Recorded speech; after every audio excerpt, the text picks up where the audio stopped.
This is Atomic Shinobi, and today I am going to narrate what if Naruto was trained by old man sage who taught Hashirama. If you enjoyed this video, please like, share and subscribe to this channel. Now wasting no more time, let's start the story. 5 years after the Kyuubi attack, an elderly man with a staff, wearing a blue cloak, red shirt, and brown pants, with grayish-purple eyes and faded blonde hair, approached the gates of Konoha, the village concealed in the leaves. "Hello, sir. Welcome to Konoha. What is the purpose of your visit?" asked one of the Chunin, who were observing him as he walked up. The man replied, "Who am I? You say him truthfully. I don't remember my name. It's been years since anyone has actually called me by it. Most folks call old man sage or just sage if you prefer. I've come to Konoha because I once lived here in my younger years and decided to come back for my final rest, you could say." He rubbed his chin in contemplation. After exchanging glances, one of the Chunin asked, "How long has it been since you lived here?" Sage replied, 100 years, give or take a decade or two. I remember sparring with Hashirama and Tobimaru Senju and Madara Uchiha. Of course Konoha wasn't as big as she appears now. 4 faces on the mountain. They got Hashirama nose wrong. It was bent the other way. Trust me. I can't tell you the number of times I broke that thing. With wide eyes, the Chunin said to the person behind the desk, "You fought the Shodem and Nidame Hokage." "Of course I have, you snot-nosed punk," Sage said, glancing at him. "Hasn't anyone taught you not to question your elders?" "Oh, please pardon me for insulting Sage-san," the Chunin said. Sage laughed and replied, "Kid, never take things at face value. Questioning your elders is something you actually should do. Even if they yell at you for showing lack of respect. Most of those of us who make it to old age forget the value of life and care more for our own comfort than we do the needs of others after everything we sacrifice to live as long as we have. That's why people question our sanity, because we lose touch with the needs of others and the pain others feel. Pain is an ugly thing. Pain leads to suffering. Suffering leads to death, and death leads to war, which leads to more pain. It's a never-ending spiral of darkness that consumes the world. Each of us play a part in it. Ninja and civilian alike. To bring peace, people must see the pain of others and help each other stop the spread of pain. If the people of the world would do that, then peace could someday be achieved, and then." After listening to Sage's words, the Chunin exchanged glances and one of them remarked, Is there anything we can do to make your stay here easier, sir?" The sage replied, "Remember my words, look around you and help someone who is in pain. Even if it is but one small child, do so, and that child will take the lesson you taught him or her to heart and use them in their life to pass them on to others, and slowly the pain in the world will be reduced, one person at a time. Now, if you both don't mind, I have had a very long journey and I want to find a place to sit and rest my tired bones, so may I go?" According to the Chunin, "Go ahead, old man sage." As he began to slowly enter the village, Sage said, "Thank you." Sage entered the village and proceeded to walk slowly until he reached the Hokage Tower. Upon arriving, he entered the building and observed a number of people moving about. Shaking his head, he proceeded to the second floor and entered the records hall. Without looking up, a woman behind a long bar counter who was reading a magazine said, "Yes, can I help you?" Sage replied, "Yes, I was wondering if there was a large lot of land for sale with forest and a water source running through it." The woman behind the counter said, "Well, it depends. Are you wanting it inside of town? And when you say large lot of land, what exactly?" As she looked up from her magazine, Sage stated, "I want a lot of land because I plan to start me a farm to grow my own food, and I really want to build my own dream home, since I plan to make this my last home until I leave this world, and I don't want someone else's work. I want mostly forest with river or ponds, so that way I can get water to irrigate my land. How about 10 acres of land?" The lady replied, Let me check, see if I can't find something for you. I assume you are wanting to use the trees to make your buildings." "Yes," Sage replied. The woman nodded and returned. She came back shortly thereafter to say, "All right, I have 3 properties that match your description. The first is a piece of land with 12 acres of land and all woods with a single pond on it. It's in the woods about 2 miles outside of the village. Next is a piece of land with 7 acres of land with 2 rivers flowing through it, but is near Training Ground 44, also known as the Forest of Death. The last piece of land is actually the closest to the land you described, with lots of wood, a river and a pond, and is actually close to the village near the southeast park. However, due to the location the price is actually 3 times higher than the other 2 lands combined." Sage replied, "I see. Well, I will still take it, as I don't really have a need for money when I die, but I never did like paper money, so if it is alright, I would like to pay for it in gold." As Sage placed 3 gold bars on the counter, the woman's eyes widened, and she said, "I assume this will be enough." "More than enough, sir," the woman said. Sage turned to face the Sandame standing at the door behind him and said, Then I would like the title recorded as sold, but I want the title myself with the Hokage stamp on it and an official note from the Hokage stating the property is mine to do with as I please and cannot be seized for any reason by the Hokage, councils, or clans, as well as all previous ownership or claims to the land are revoked. The Sandaime responded, I don't see a problem with your request, but may I ask why you want something like that? Sage laughed and replied, as the nice lady here stated, it is close to the parks, and once I put all the effort into having the land cleared and a home built there, the price of the land will only increase, and I figure that someone may try and use some legal loophole to either take it while I am still alive or after I give it to someone when I die. They may try and interfere with my gift to the person in order to make a profit off of it. I may be old, but I'm not senile, and I know that greed can make the best of people do the worst of things. The Sandaime replied, yes, greed is a deadly sin. I had heard an interesting report from a couple of guards at the gate, and I had to meet someone who claimed they were as old as you claim to be. With a humorous tone, Sage remarked, it's not every day you meet someone older than yourself, huh? Or one who knew the Shodem and Nidaime Hokage, the Sandaime remarked. Sage replied, yes, Hashirama was a character, as was his wife Mito from what I heard. The Sandaime said, oh, you knew her, as his eyes widened a little. Sage replied, not directly, Hashirama and I met under less friendly circumstances. Her name came up a few times. Something that was common when Madara Uchiha was around, though he referred to her usually as that bitch or things along those lines. Not very original if you ask me. That's one man who I would gladly see burning in hell after all the innocent lives were destroyed by his quest for revenge and power. Tell me, are the Uchiha still got sticks up their asses, or have they mellowed out over the years? The latter, I'm afraid, though some are more redeeming, the Sandaime remarked with a laugh. Well, I would be grateful if you could write that for me, Hokage-sama, said Sage with a smile. The Sandaime replied, you said you were planning to give the property to someone. Mind if I ask who? Sage replied, don't know yet. I'm more of a pacifist these days, and I mostly want to try and leave my mark on the next generation so that maybe their generation can surpass our own and finally bring true peace to the world. I hope to find someone who has that spark that makes them empathic to the pain of others, so that he or she could use that empathy to help reduce their pain so that those who are helped can help others. If I can find someone like that, then I will teach them all I know as well as give them my home so they may continue my work in my place. The Sandaime replied, a truly honorable and noble dream you have. I wish you luck with that, but if I may, what did you mean train? Are you a shinobi? Sage replied, not for a long time. I'm just old man Sage now. A sage who dreams of peace and long dead friends and family. No name, no home. With a sorrowful voice. With a nod, the Sandaime offered, very well, welcome to Konoha, and perhaps you and I can see each other sometime. Sage replied, perhaps we can discuss old twin scales hip problems sometime while enjoying a smoke. Sounds like a good idea, though I have my eternal enemy to defeat first, the Sandaime remarked with a laugh. According to Sage, paperwork, I see 3 bars of gold, and the price for the land here is well below that.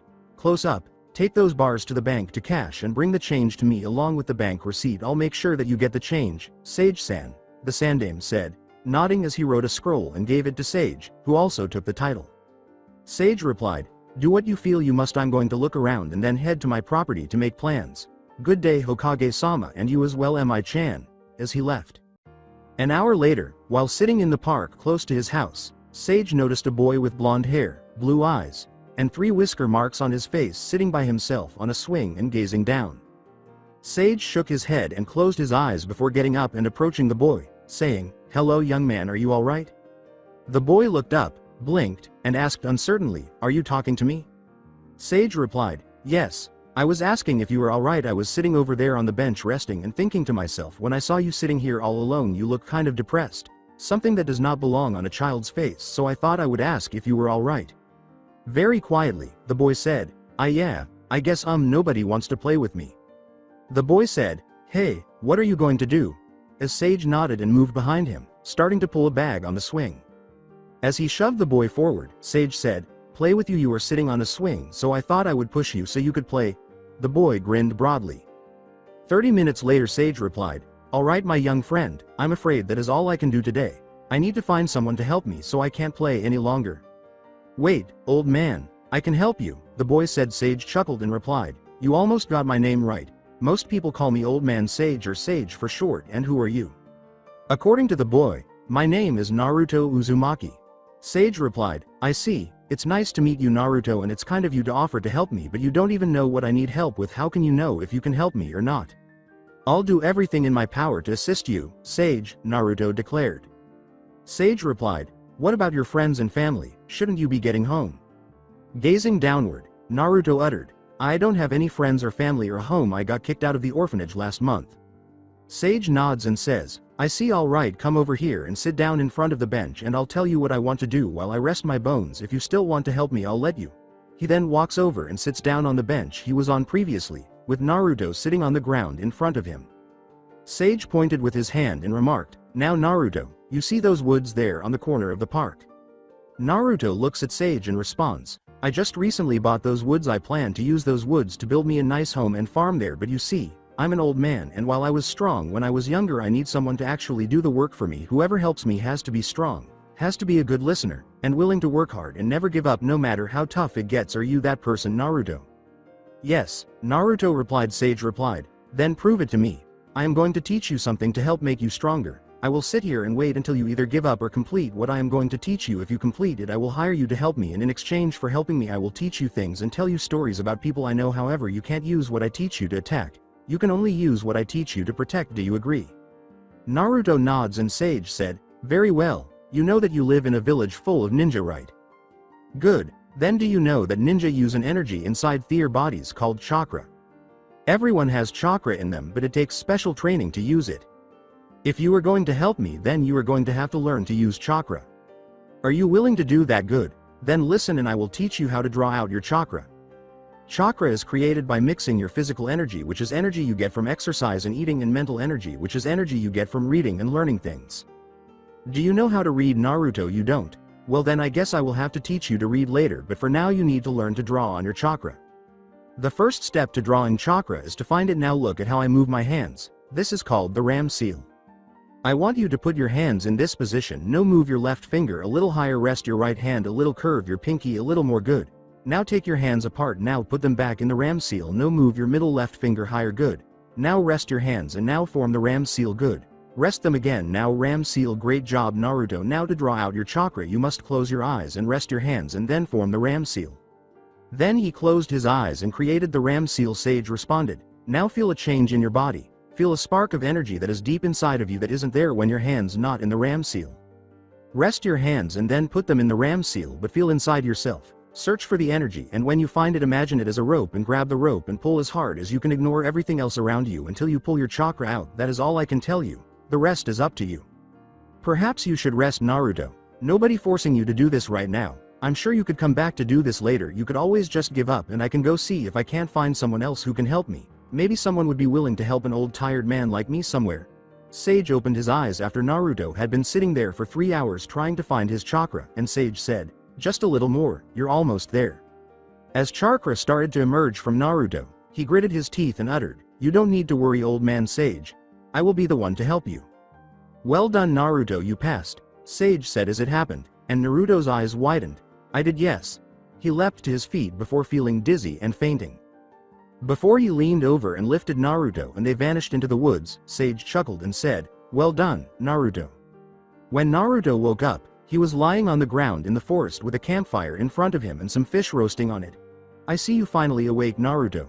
Congratulations on drawing out your chakra. I'm proud of you, said Sage, who was sitting in a lotus position across from the fire. Looking around, Naruto sat up and asked, where are we, old man Sage? Sage gave Naruto one of the fish and kept another for himself, saying, we are in the woods that I own here, you probably hungry. When Naruto saw the fish, he started eating it right away, while Sage ate his slowly. After Naruto had finished, Sage advised, you should eat your food slower, Naruto, and make sure it is safe to eat also. If you eat slower it won't take as much food to fill you up, you're probably still hungry. As he picked up a leaf from the ground, Sage remarked, watch what I do. Naruto looked sheepish, and Sage responded, well, we can worry about that later. For now that you know how to draw out your chakra you must learn to control it. Amazingly, Naruto said, hey, how did you do that, old man Sage? Sage laughed and replied, I am using my chakra to make this float. This is called the leaf floating exercise. Remember this, Naruto. Power means nothing if you don't know how to control it. Remember how you passed out when you drawn out your chakra. That was because you used up nearly all your chakra because you couldn't control it. If you run out of chakra you could die, so you have to be careful and learn to control your chakra correctly so you could use it wisely. Do you understand? It's like chopsticks. If you don't know how to use them then you can't pick up your food. Naruto remarked after giving it some thought. Sage laughed and replied, something like that. You'll understand better as you get older. Now if you want to learn to do the leaf exercise, it will take time, and I need to see you want to learn to use your chakras to prove to me that you want to earn the right to learn it. I got 3 things I want you to do. Alright, what do you want me to do? Said Naruto. Sage replied, well, I cut down that tree over there to cut some firewood from it because I don't want to get cold, and I also had to catch these fish so we could eat, and I don't know how long it will be before it rains, and I want to stay dry and warm and have a full belly while you learn the leaf exercise. Doesn't that sound like a good idea? After Naruto nods, Sage says, since you're going to need to get wet to catch the fish, it would be a good idea to have a way to get dry, so why don't you cut us some more firewood off that cut down tree? He then gets up, moves past the tree's end, and approaches it from about 5 feet away. He then pulls out a kunai and stabs it into the tree, saying, here, this should be enough. Said Naruto, what should be enough? Sage said, you see this hatchet, what I want you to do is use it to cut this section of tree to that kunai into firewood first. Now watch me and see how to use this. He then took a few swings into the 3-foot thick tree. The hatchet had a 16-inch handle. Did you see how I did that? Asked Sage with a nod. Naruto said to Sage, then show me. Naruto backed away and Sage grabbed his arm. No, remember what I said about control and power. You were about to put all your strength into that swing and would have hurt yourself. You have to control your swing and make your cut even so that you don't waste energy on something you don't have to. Now try again, but this time control yourself. After nodding, Naruto drew back, swung the hatchet into the tree, scowled, and remarked, my cut didn't go as deep as yours. Sage replied, because I am better at controlling my strength than you are right now. Also don't worry about comparing yourself to others, just do your best. That is all anyone can ask of you. Naruto nodded and continued to swing. Good, now if you don't want to tire yourself out too soon, start with one arm and cut one side of and then switch sides and use your other arm. I like to make a game out of it myself. Take 10 swings with one arm, then switch and do 10 swings with the other. That way both your arms are working evenly and your body is balanced. Also be careful and don't hurt yourself. I can't teach you anything if you're hurt. After giving a nod, Naruto said, hey, where are you going? As Sage began to leave. Sage replied, well, I thought since you were going to cut us enough firewood to last us a couple of days, then I could catch some fish for supper, and tomorrow if you are done with the wood I will teach you to catch our fish at breakfast, and then at dinner tomorrow you can catch our fish to eat after breakfast tomorrow, though I will teach you how to make a shelter so we can stay dry. After saying, okay, good luck old man Sage, Naruto returned to using the hatchet to chop wood. Naruto appeared worn out and had most of the 5 feet cut into strange-looking pieces. When Sage returned to camp a few hours later, Sage said, remember what I said about cutting even, Naruto? Looking at the 2 fish Sage owned, Naruto nods, and Sage responds, well, why do you think I said that? Blinking, Naruto uttered, I don't know. Sage replied, because by having even cuts the logs would have been more even than they are and would have been neater, where you could have stacked them in a pile and they wouldn't have taken much space. Life is about balance, Naruto. You have to find a balance between mind and body if you want to have a balanced spirit. Now you did good so far and you still have work to do, and until it's finished I can't teach you to catch fish. Now why don't you stack what you have cut into as neat a pile as you can and then rest until the fish are done cooking, and then we can eat and I'll be getting some sleep. You can do whatever you want. As he started the fire, started cleaning the fish before putting the sticks on the fire. Naruto started clearing the wood into a pile while this was happening. As soon as Naruto was done, Sage took the fish from the fire and gave it to him, saying, here you go. Naruto ate his fish quickly, forgetting what Sage had said earlier in the day. When he finished, he turned to face Sage, who still had some left, and said, I tried to tell you earlier about eating too fast but you didn't listen. With a sheepish head rub, Naruto said, sorry, As he slowly finished his meal, Naruto sat there observing him. Sage shrugged his shoulders and said, it's not my problem. You are the one who is still hungry. Maybe next time you will remember my words. Then Sage reached into his cloak, took out a flute, and started to play, leaning back and saying, that was good. Sage paused and said, well, I guess I'm going to get some sleep. I'll see you in the morning. Naruto had been sitting there listening to the soft, soothing music of the flute for more than an hour. As he lay down and quickly dozed off, Naruto said, good night, Sage. When Naruto woke up the following morning, he saw a fish on fire. His mouth started to water, and Sage said, good morning, Naruto. He then reached for the fish and started eating it. With a blink, Naruto said, hey, where's my fish? Looking at Naruto, Sage paused his meal and remarked, still in the river since you haven't caught it yet.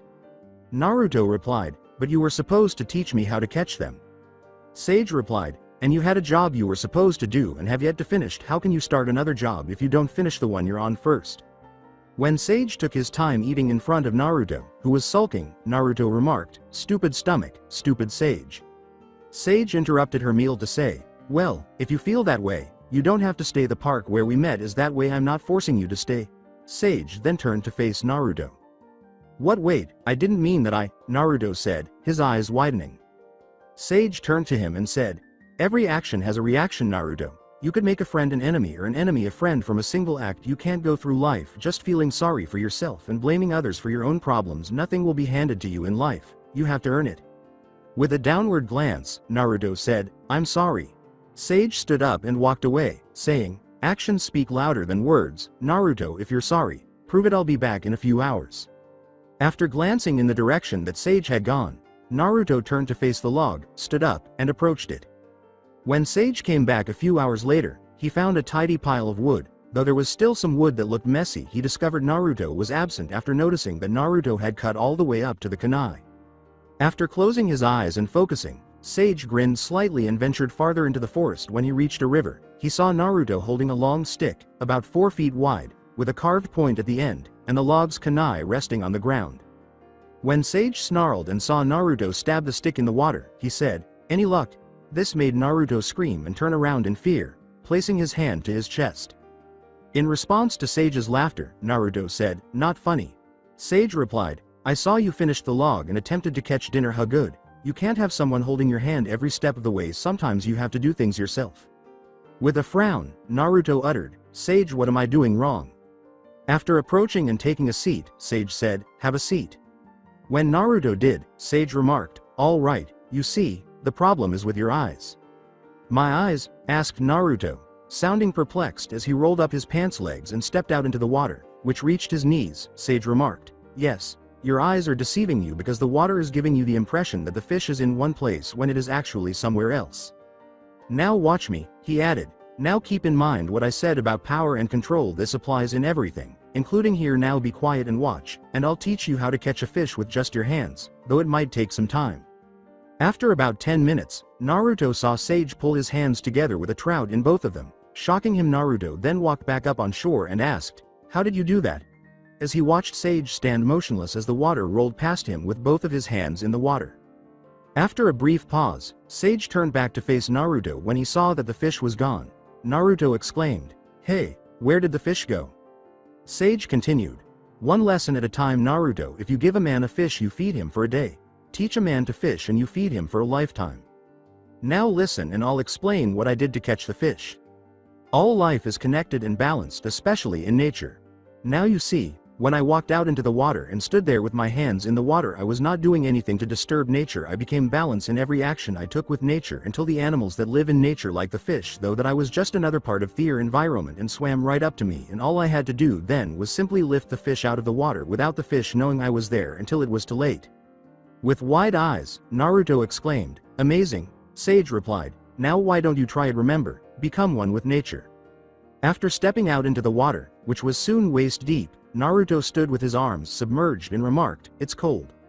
Sage nodded and continued, "True, but you need to learn to deal with the weather. Winter will be on us in a few months." After 5 minutes, Naruto scowled and turned to face the water before declaring, "The fish aren't coming." Sage laughed as he said, "Be patient, Naruto. Feel the water as it passes by you. Become one with it. It's a living thing just like you or with a spirit itself, and if you don't respect it, then it will not respect you." Before turning to face the water, Naruto asked himself, "Is he serious?" as he glanced at Sage.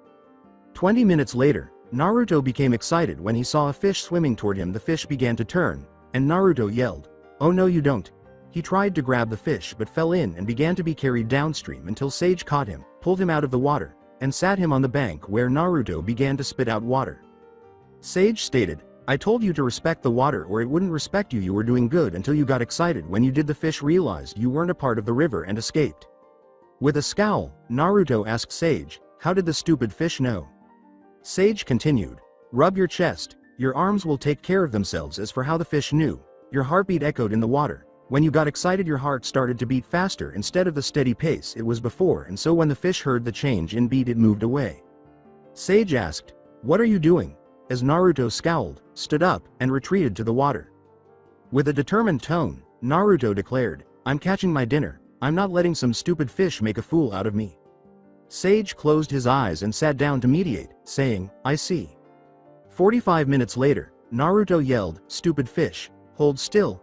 Sage opened his eyes to see Naruto wrestling a fish in his hands. Sage then grabbed a kunai from the ground and threw it, striking the fish in the head.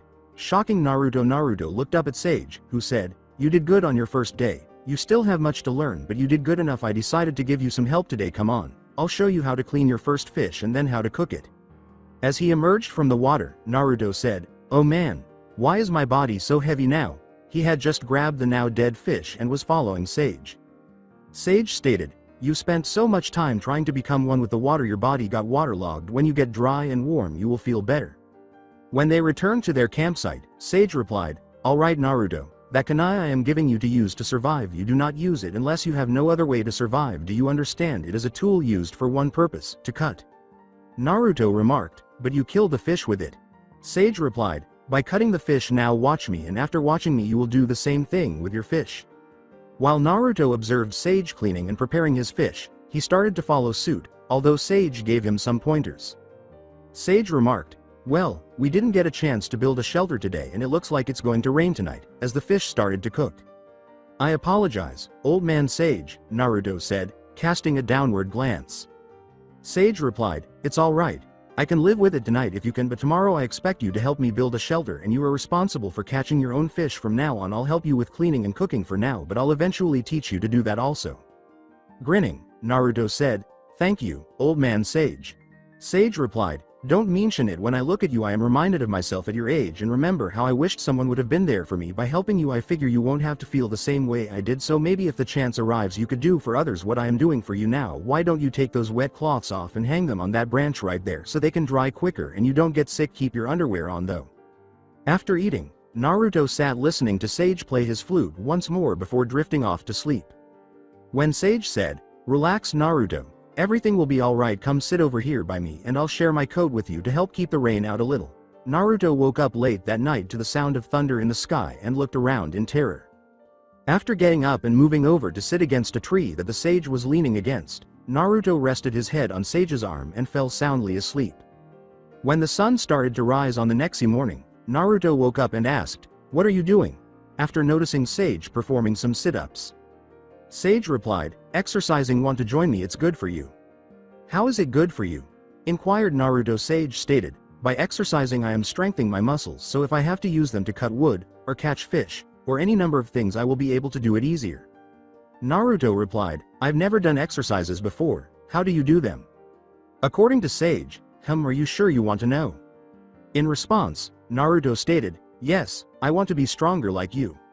Sage nodded and continued, "Now usually I do 3 hours of exercise every day starting at 5 a.m. I do 1 hour of body, 1 hour of chakra, and 1 hour of mind training. Now I know you won't be able to do that much right now, but it's something to work for him. Alright, here is what we will do. I will teach you a couple of basic body exercises to get started. This is called a sit-up," as he showed him how to do it. Naruto looks at Sage and says, "Now I want you to do 10 of them. Good. Now this is called a push-up. I want you to do 10 of them also. No.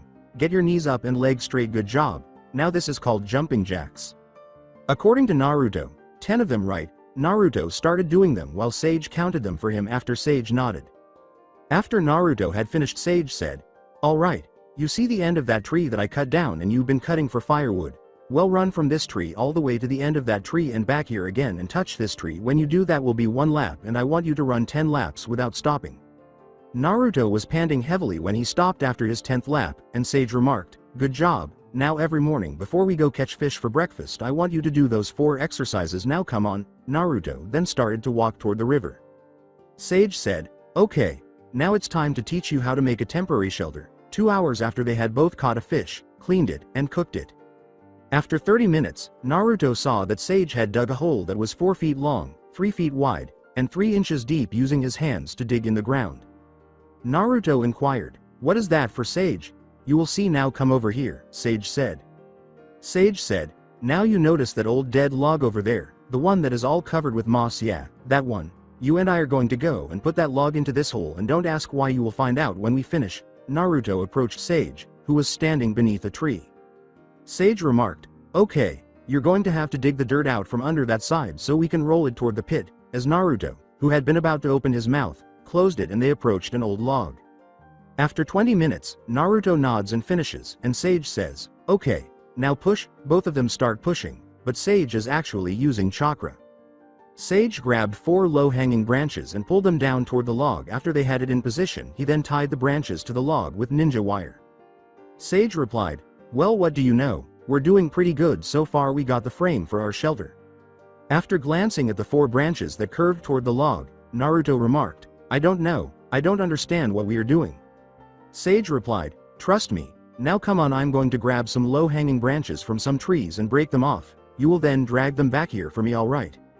Naruto began to speak, but he paused and said, "Alright," in a dejected manner. Sage's tone was amused as he said, "What, not going to question me?" Naruto replied, "I think I figure out that you know what you're doing, so why question you?" Sage replied, "Actually, I never actually done this myself before. I've seen others do it, so I thought I would give it a try. Never think it's wrong to question things." Naruto, how are you supposed to learn if you don't?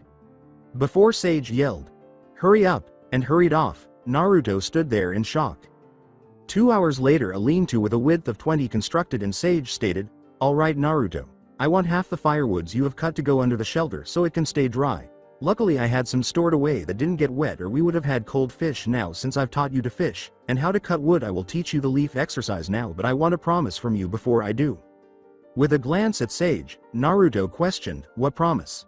Sage stated, "I told you if you ran out of chakra you could die. I want you to only do this exercise when I am watching you, and only for as long as I tell you that you can, just to be safe."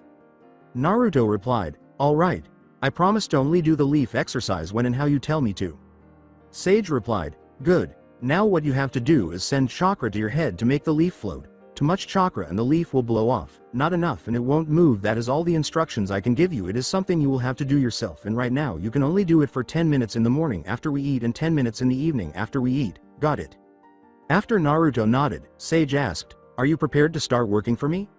"Sure, old man Sage, believe it," Naruto said after slapping his head and shaking it for a moment. Sage reached into his cloak and took out a kunai and a roll of red string. He then stabbed the kunai into the ground and walked a line before leaving another kunai in the ground and passing the string through its eye. He then proceeded to the right and stabbed another kunai into the ground and passed the string through its eye before returning to the first kunai and stopping to say, "Done." With a blink, Naruto uttered, "What's done?" Sage replied, "You see all that area inside the box I just made using the string? That is where my new house is going to be. What I need you to do is take that hatchet and begin to cut those trees down. That is your job." "But there are a bunch of trees there," Naruto remarked after taking a look. Sage replied, "True, but I believe in you Naruto, and you said you would help me, didn't you?"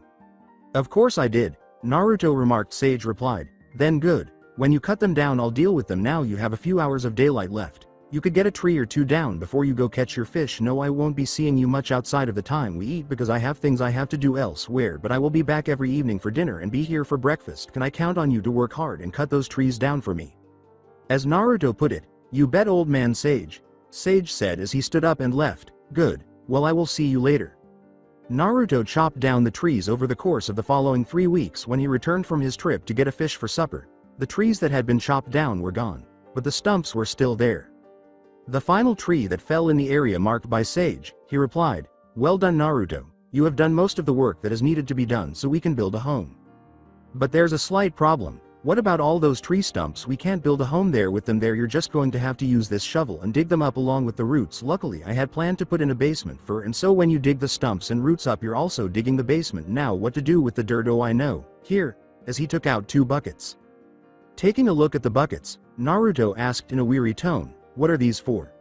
Sage replied, "Well, you put dirt in them and then carry them away to another place. Follow me and I'll show you where."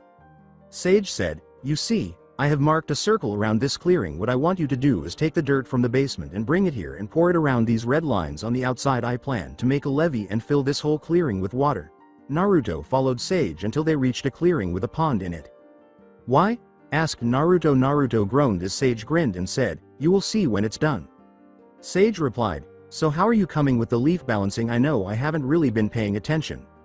With a head rub, Naruto remarked, "I can get it to float a little but it wobbles and I lose control." Sage replied, "Well keep practicing. Anything worth learning is worth practicing, but since you have shown such good results, I think you're ready to upgrade your exercises now. Instead of doing 10 of everything, you will do 20 of them, and you can practice the leaf balancing for 20 minutes with me watching now. If you will excuse me, I have someone I have to go see about something. See ya. With a sigh, Naruto returned to the house area and started filling the buckets. A hole that was 15 feet deep and almost the width of a football field took Naruto a month to clean. The tree's leaves had begun to gradually change color. Sage said, "Very good, Naruto. Now it is time to show you something that will come to help you greatly in life." He pulled out a huge scroll after examining the entire area Naruto had cleaned out. "What's with the scroll, old man Sage?" inquired Naruto. "These are seals. Inside each of these seals is a scroll with a section of the house already made. Now sit down and watch," Sage said, opening the scroll and revealing a number of seals on it. He then wiped some blood off the scroll, unsealed it, placed it on the ground, and then leapt out of the smoke-filled hole. As you can see, seals can be very powerful. They can hold something many times their size in something way smaller than the original object for easier storage, along with many other things they could do. I plan to teach you seals in the future, but you're going to have to prove to me that you will work for it. Now sit back and watch as I finish the house. Naruto looked shocked when the smoke cleared because the basement's walls and floor were now made of solid stone. Over the course of the next 2 hours, Naruto watched with wide eyes as a house was swiftly put together. When it was done, a white, 2-story house with blue trim stood in the area where Naruto had been working. After it was done, Sage took a step back and asked, "So what do you think of it?" "It's amazing. You're going to live here," Naruto remarked. "As are you. What? You worked so hard on this, and you thought I was going to abandon you? Come on, I'd like to show you to your room," Sage said. Sage remarked, "You know where we came up the stairs? Everything on the other side of the stairs is the west wing of the house, and everything on this side of the stairs is the east wing." As Naruto soon found himself on the second floor, standing in front of a door on the east side of the house. Each of them has 3 bedrooms, a bathroom, and the largest bedroom, the master bedroom, which has its own separate bathroom. You own the master bedroom on the east side, and I own the master bedroom on the west. I want you to accompany me to your bathroom before you go explore your new house. Once all the dirt and grime have been washed out of your hair, we will cut it to make it less noticeable after taking a bath. I will show you how to brush your teeth properly. You can then put on your new clothes, which are in your room, as the ones you were wearing are essentially ruined. He led Naruto down the stairs to a bathroom and said, "Now come with me to wash your hair." Sage asked, "Where are you going, Naruto?" As Naruto descended the stairs and headed for the door after getting his hair cut, taking a private bath in his own bathroom, brushing his teeth, and getting some new clothes, of brown pants and a green shirt. Says Naruto. "To catch dinner, Naruto. You now know how to catch fish, so you won't ever go hungry as long as a river is nearby," Sage said with a laugh. "You can have a hot meal in the wild if necessary, now that you understand that lesson and how to build a fire with tree twigs and leaves. However, since we now have a new house, I believe it's time to start teaching you some new skills. Join me as we enter the kitchen." Following Sage into the kitchen, Naruto noticed a variety of food items, including fruits and vegetables, in the cabinets and on the counters. "Before you make any kind of face, keep in mind that there are people in the world who would kill for less than what you eat," Sage said. "Now I'm going to teach you about eating healthy foods, including fruits and vegetables. You should treat the food you were given with the same respect and gratitude as you do the river's water, and you should savor it like the fish you caught. You never know when the lack of food will force you to skip 1 or 2 meals." Biting his lip, Naruto replied, "Yes, Sage. I think we'll have a nice bowl of vegetable ramen with a side of fruit for our first meal in our new home," Sage said with a smile. "Watch me now as I demonstrate how to properly chop the fruits and vegetables. You will assist me in chopping the fruits and vegetables we will have tomorrow at breakfast, but don't forget to continue with your exercises." Naruto nods, and he watches as Sage starts to explain, showing him how to cut the fruits and vegetables properly and what he was cutting. After that, Naruto watches as Sage cooks the ramen and makes the noodles, and as they sit down, the smell of the ramen is enough to make Naruto's mouth water, and they both start eating. "All right, I think it's time to start another lesson you are going to need in life," Sage said after dinner. "Learn to read and write," he said, taking out multiple books and paper packets. "This is what I want you to do," Sage said. "Look at these words. Take the first word from the book and copy it exactly as you see it. I'll help you pronounce the word you wrote and explain its meaning once you can copy it accurately," says Naruto. "Oh, this will be easy," Sage responded. "No, it will be very difficult at first because I won't tell you the word until I can read it correctly. You will need to learn the right control and power to copy the word, just like you would learn how to cut a tree now. Don't get upset, stay composed, and concentrate on your work.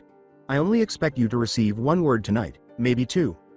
With a nod, Naruto started to mimic the word 2 hours later. Naruto exclaimed, "How's this?" after tossing multiple sheets of paper onto the ground out of annoyance. "Very good, that word is earth," Sage said, looking up from a book he was reading. "Like the dirt you dug up around the tree, it means dirt." As he described the sounds of each letter, he said, "Now that it is late and you have an early start tomorrow, clean up your mess and throw your used papers in the trash except for this one because I am going to hang it on the wall as a reminder of your first step in learning to read and write. Additionally, keep in mind to arrange items neatly, such as stacking wood for later use. I've placed a drawer in the cabinet for you to store your supplies. Just make sure to return them neatly with your book. You will learn to read and write every night after we eat, while I tidy up the kitchen. I understand." Sage said, "Well, then do it." As Naruto nodded, "Sometimes you have to think for yourself and realize what needs to be done. You don't need me to tell you everything." Proud of his first reading and writing achievement, Naruto hurriedly got up and started cleaning up before going to bed. The following day, Naruto asked, "So old man Sage, what are we going to do today?" After they had gotten up, eaten breakfast, and completed their morning exercises. "You are going to begin construction on our next building, a barn, today," Sage said.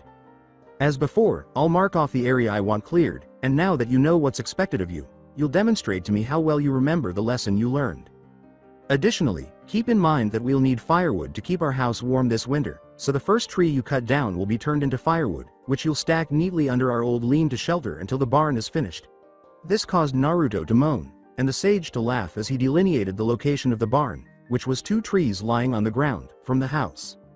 Over the course of the following 6 weeks, Naruto, who was stronger due to eating a healthier diet and building up his body, was able to clear the barn's area and, like the house, the sage unsealed it in sections. Naruto's reading and writing lessons also improved, and he was able to spin the leaf balancing machine to the point where he could hover it over his head and keep it steady. After noticing that, the sage had him start using a small pebble. Naruto also advanced to 30 of each exercise and leaf balancing for 30 minutes. On October 10th, Naruto woke up, showered, and went downstairs for breakfast. He blinked and asked, "What's going on, Sage?" when he noticed a banner hanging on the wall and gifts piled up close to the table. "Your birthday is today, October 10th, said Sage with a smile. "Today is your 6th birthday, happy birthday," he said, gesturing toward the decorations and gifts. Shocked, Naruto exclaimed, Calm down," Sage said. "We'll have some cake and ice cream for dinner. You don't need to do any work today because I anticipate that you will want to play with your gifts. Go ahead and open your gifts now, and then we'll have breakfast." With an excited expression on his face, Naruto rushed to the presents and started opening them. When he opened the first one, he appeared perplexed, and Sage said, "Just wait until you open all your presents and I will explain them." Naruto nodded and opened the remaining presents, which included a chess set, a frog-shaped wallet, a set of shurikens, a set of kunais, a set of 10 pounds arm and leg weights, a book on introduction to seals, a book with a pencil and blank pages, a frog-shaped wallet, a nightcap that resembled a black dog, and a set of kunais. Sage replied, "All right Naruto, remember the stories I sometimes tell about ninja and the Hokages?" "Yeah, like Gigi," Naruto said with a nod. "I also aspire to be Hokage." "I'm happy to hear that, but you must first become a ninja. It's a long, difficult road," Sage said. "You must now go to the academy in order to become a ninja. Before your age group begins to attend the academy, you have 16 months. We therefore have 16 months to prepare you for that. I want you to wear these weights constantly unless you're swimming or taking a bath because they will help you get stronger and faster. I'll be teaching you how to use the shurikens and kunais, which are weapons used by ninjas. Your family was well known for the book on seal introduction, which will play a significant role in your future." With wide eyes, Naruto exclaimed, "My family? You know my family?" "Something like that," Sage said. "I've only met a few of them and don't know everything about them, but like everything else in life, I won't give you the answers you're looking for. You have to earn them after reading this seals book. I want you to take a blank page and write down anything you think is significant about seals in the book, along with your reasoning. You will hand me your notes on seals once you have completed them, and I will review them. I'll tell you something about your family if you took away any valuable lessons from that book. After that, I'll give you another book on seals and another blank book like this one, and you'll repeat the process. If your notes meet my standards, I'll tell you something else about them. Do you get it? Now, this game is called chess, and it is something to help you strengthen your mind," said Sage as Naruto nodded with wide eyes. "You're presumably trying to figure out how you're going to handle everything right now." Sage said, "We're going to adjust your schedule," and Naruto nodded. "After waking up as usual, you will eat breakfast for half an hour and finish preparing for the day. After that, you will go outside and perform your exercises, which include learning how to throw your kunais and shurikens, until 7 in the morning. Following that, you will clear the area for the garden I want to install, just like you did for the house and barn, but you will fill in your holes rather than use them for a cellar or basement in order to avoid having to pump water to the pond to fill it up. You will also need to carry a bucket of snow to the levee you built around that pond and place the snow inside of it if it snows. How will snow help? Asked Naruto. Frozen water makes up snow. Sage stated it will fill that pond for us when it melts.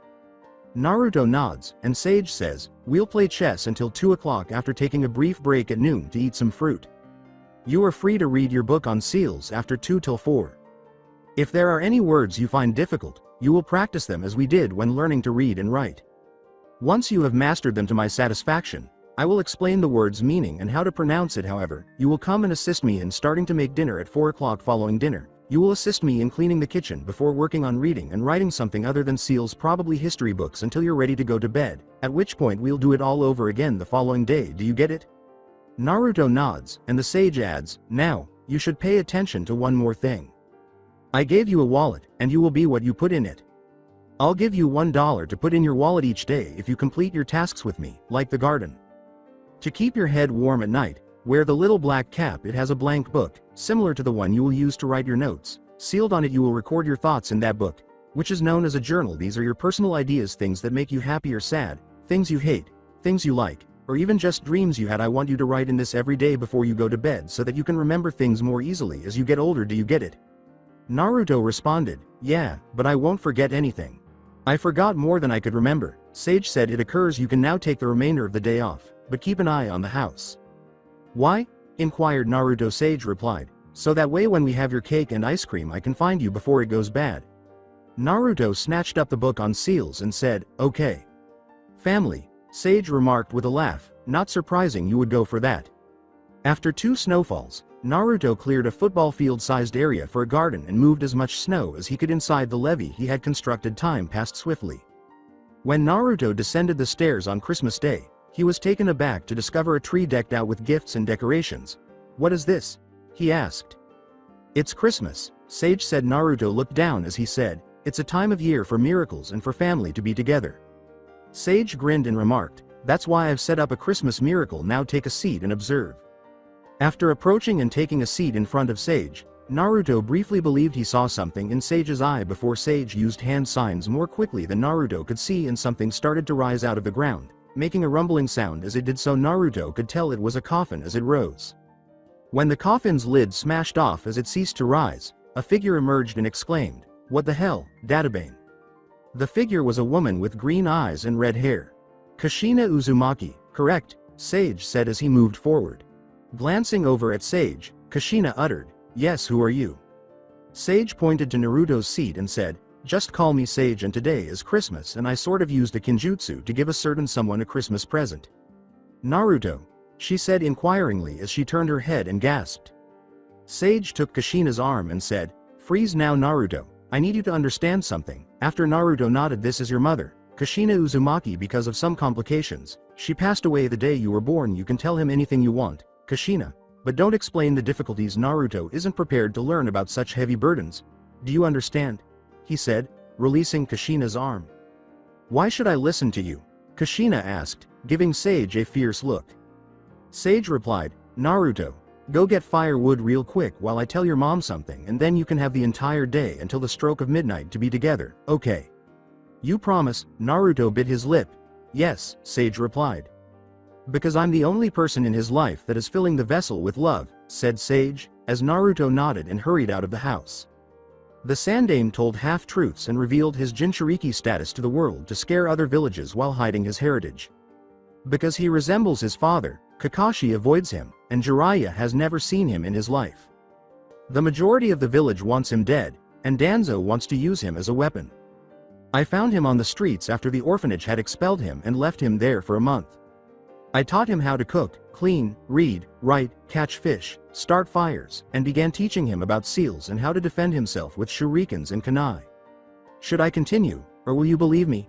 how Naruto spent nearly 4 months with me before the Sandaime noticed his absence until his birthday. I used the Impure World Resurrection to bring you back from the dead so that he could spend his first Christmas with his mother. This is his first Christmas and I threw him his first birthday party. Is that sufficient justification for you to hear my straightforward request?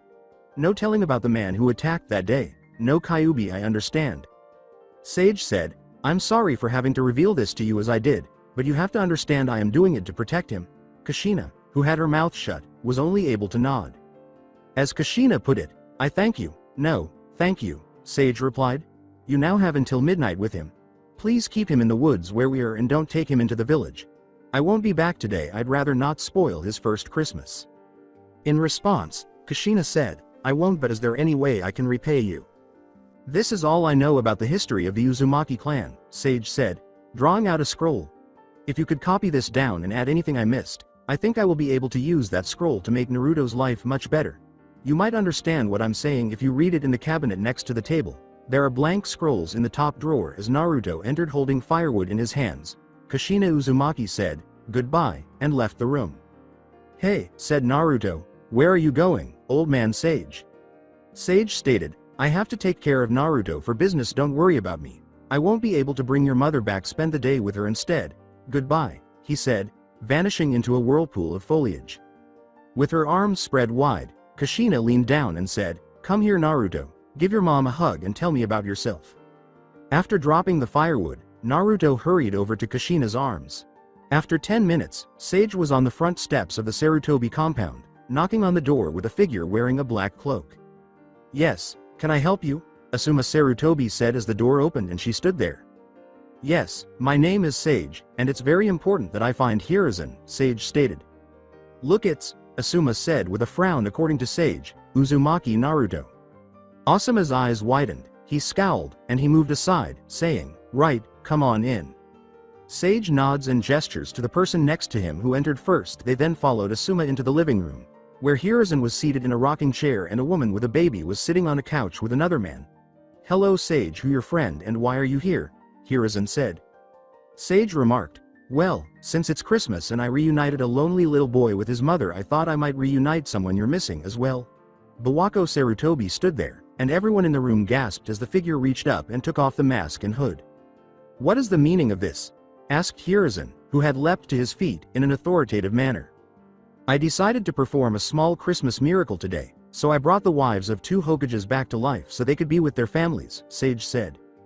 According to Hiruzen, you don't mean, yes, Naruto is spending his first true Christmas with his mother Kushina Uzumaki, Sage remarked. With all the ninja and all the sensors you have in this village, they couldn't even detect one little boy living with me all this time. As long as I don't touch her, your wife here has until midnight to do whatever she wants and has no control over me. I would like to remind you that it has the same requirements as the jutsu that Naidame created, so even though little Konohamaru is still a baby, you might want to make sure he doesn't see the jutsu end. Let me introduce you to your first grandson. Bawako, I hope you all have a wonderful Christmas. Before you tell the village where Naruto is, you should visit me at my house, for example, 9 a.m. Hiruzen nods, and Sage laughs and says, that makes me think of something else. Sage then started for the door. The Kagebunshin no Jutsu was named after the solution to every Kage's worst enemy, a paperwork, rather than the fact that it was made of shadows. Did you know that? With wide eyes, Hiruzen said, never too old to learn something, huh dear? Bawako laughed. Turning to face Bawako, Hiruzen asked, Bawako, is it truly you? Bawako replied, yeah, no thanks to that bastard who attacked and killed me. What do you mean? Hiruzen asked as all of the Sarutobi's eyes widened. Minato was getting ready to finish resetting the seal. Bawako stated, someone in a black cloak with red clouds killed the other midwife and then me while I was holding the newborn Naruto. Naruto was a cute baby with those 3 whisker-like birthmarks on his face, and he looked a lot like his father. The last thing I saw was a man snatching him out of my hands while wearing a spiraling orange and black mask with a single eye hole. Before Bawako struck him over the head and uttered the words, I'm back from the dead to spend Christmas with my family and you can't let things go for one day. Hiruzen, whose eyes were darting back and forth, realized his error. I still don't understand how I became pregnant with these 2 lugs. Hi my love, I told you that I knew you and my son would marry. He's such a cute baby. What's his name? According to Asuma, Dad named him Konohamaru. As the door to the Sarutobi compound silently closed, Bawako turned and said to Hiruzen, you are an idiot. The other person laughed or giggled at his misfortune. Sage sighed as she considered the sound of joy, happiness, and loved ones being together. How I envy them. Tomorrow the truth will come out. At 11 p.m., Sage arrived at his house to find Naruto dozing off with his head resting on his mother's lap. He grinned and asked, "So did he have a good day?" "Shouldn't you remember, son?" Kushina asked, her head lowered as she rubbed Naruto's head, looking up at Sage. After taking a seat in a chair, Sage asked, "What do you mean?" Kushina replied, "I don't have long left, please don't play petty games with me for the time I have left." Sage gave a sorrowful smile and muttered, "Very well, mother," says Kushina. "So how are you here and why?" Kushina remarked, "I put a genjutsu on him after he fell asleep so he can't hear us," as Sage turned to face Naruto. "I failed. I wasn't strong enough and everyone died," Sage said, nodding. "All the men, women, and children in the world perished except for me. I lived alone on an island on the back of a giant turtle for more than 50 years, living every day with regret and wishing for what might have been. I practiced sealing using the fundamentals I knew as a guide and made almost every mistake imaginable until I created a seal that I believed might be able to transport me back in time. Since I had nothing left to live for, I used it. I'm currently working to improve his life over mine so he won't have to deal with the memories I do." "How did you figure it out?" "I know it's not Kyuubi because he was taken from me," Sage said as Kushina cast a downward glance. Kushina raised her eyebrows and said, "The info you had in your scroll for me to write, it was things only I knew and things I had wanted to tell you." According to Sage, he doesn't know, does he? Kushina replied, "No, but when are you going to tell him about Kyuubi?" "That will depend on my meeting with the Sandaime tomorrow. Mom, I love you and there are so many things I wish I could say or do, but it's not my time. I can only hope I live long enough to teach him what I want to." But Sage said, taking a brief photo of Kushina and Naruto with his camera. "Gong, gong, gong, gong, I love you my son, both of you," Kushina said, turning to face the clock and crying as her body started to disintegrate and Aoi Rokusho's body was exposed. With a tear in her eye, Sage went to pick up Naruto and carried him to his bed. "What? No, please no, don't let it be a dream," Naruto thought as he woke up the following morning and got into bed. "It wasn't a dream, it was real, a Christmas miracle," Sage's voice said, but since Christmas is over, she had to return Naruto, get dressed and come downstairs. "How did he know what I was thinking?" Naruto asked himself, blinking. "Can he read my thoughts?" The voice of Sage said, "Maybe, ask me again tomorrow." When Naruto saw the clock, his eyes widened, and he hastily dressed before descending the stairs, saying, "Oh crap, I'm late." "It's okay. I let you sleep in since I knew how exhausted you must be after spending the entire day with your mom," said Sage, who was seated in a chair. "I've already prepared some rice and toast, so please go ahead and make it, eat it, and clean up because we're having some guests today." After giving a nod, Naruto headed to the kitchen. When the door knocked 20 minutes later, Sage rose, went to it, opened it, and said, "Hello, Hokage-sama, how are you today? If I'm not mistaken, you're Hitaki Kakashi. Please take off the mask. Inu, I don't want our young friend to get scared." Hiruzen's expression remained neutral, but he gave a slight nod, and Inu turned around, removing his cloak and mask to reveal his trademark slanted headband and face mask in addition to his regular attire. "All right," Sage said, "will you both please enter now? After such an exciting day yesterday with his mother, I let him sleep in today, so Naruto is cleaning up his breakfast plate." He stepped aside while holding the door open. After the two men entered, Sage said, "Please take a seat," and shut the door. He sat in a chair close to the fire, which was burning, and said, "Naruto, our guests are here." When the water stopped, the kitchen door opened, and Kakashi and Hiruzen saw Naruto standing there. Naruto glanced at them both and said, "Gigi, is that you?" in a bewildered tone. "Hello, Naruto," Hiruzen said with a smile. "It has been a long time." With great excitement, Naruto rushed forward to embrace the Sandaime and exclaimed, "Oh Gigi, you." Sage cut him off with the words, "Indoor voice Naruto."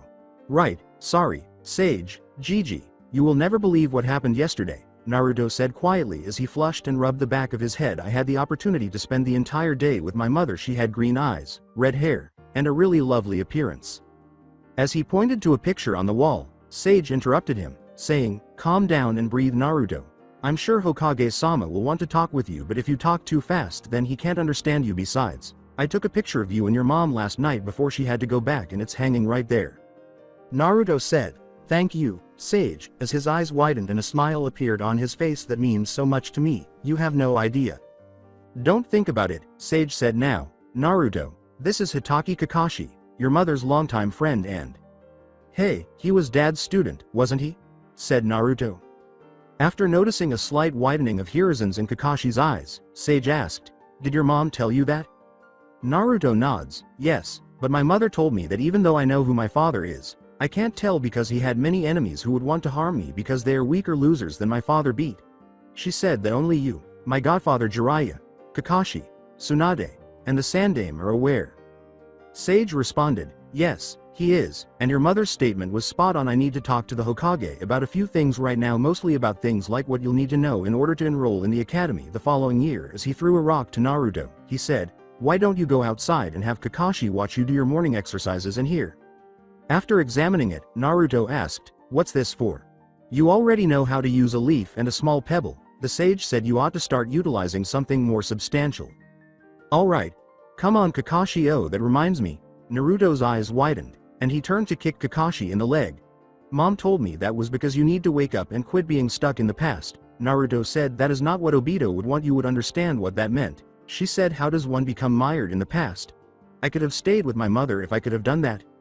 As he walked with a slight limp, Kakashi grunted and said, "Yeah, I understand what she meant and I might tell you one day." After chuckling, Sage's expression turned neutral. As the door closed, he turned to face Hiruzen, who also had a neutral expression, and asked, "So how was Christmas?" According to Hiruzen, "It was nice. Want to join me for a smoke?" Sage asked, taking out a pipe and some tobacco. According to Hiruzen, "No, why did you kidnap Naruto?"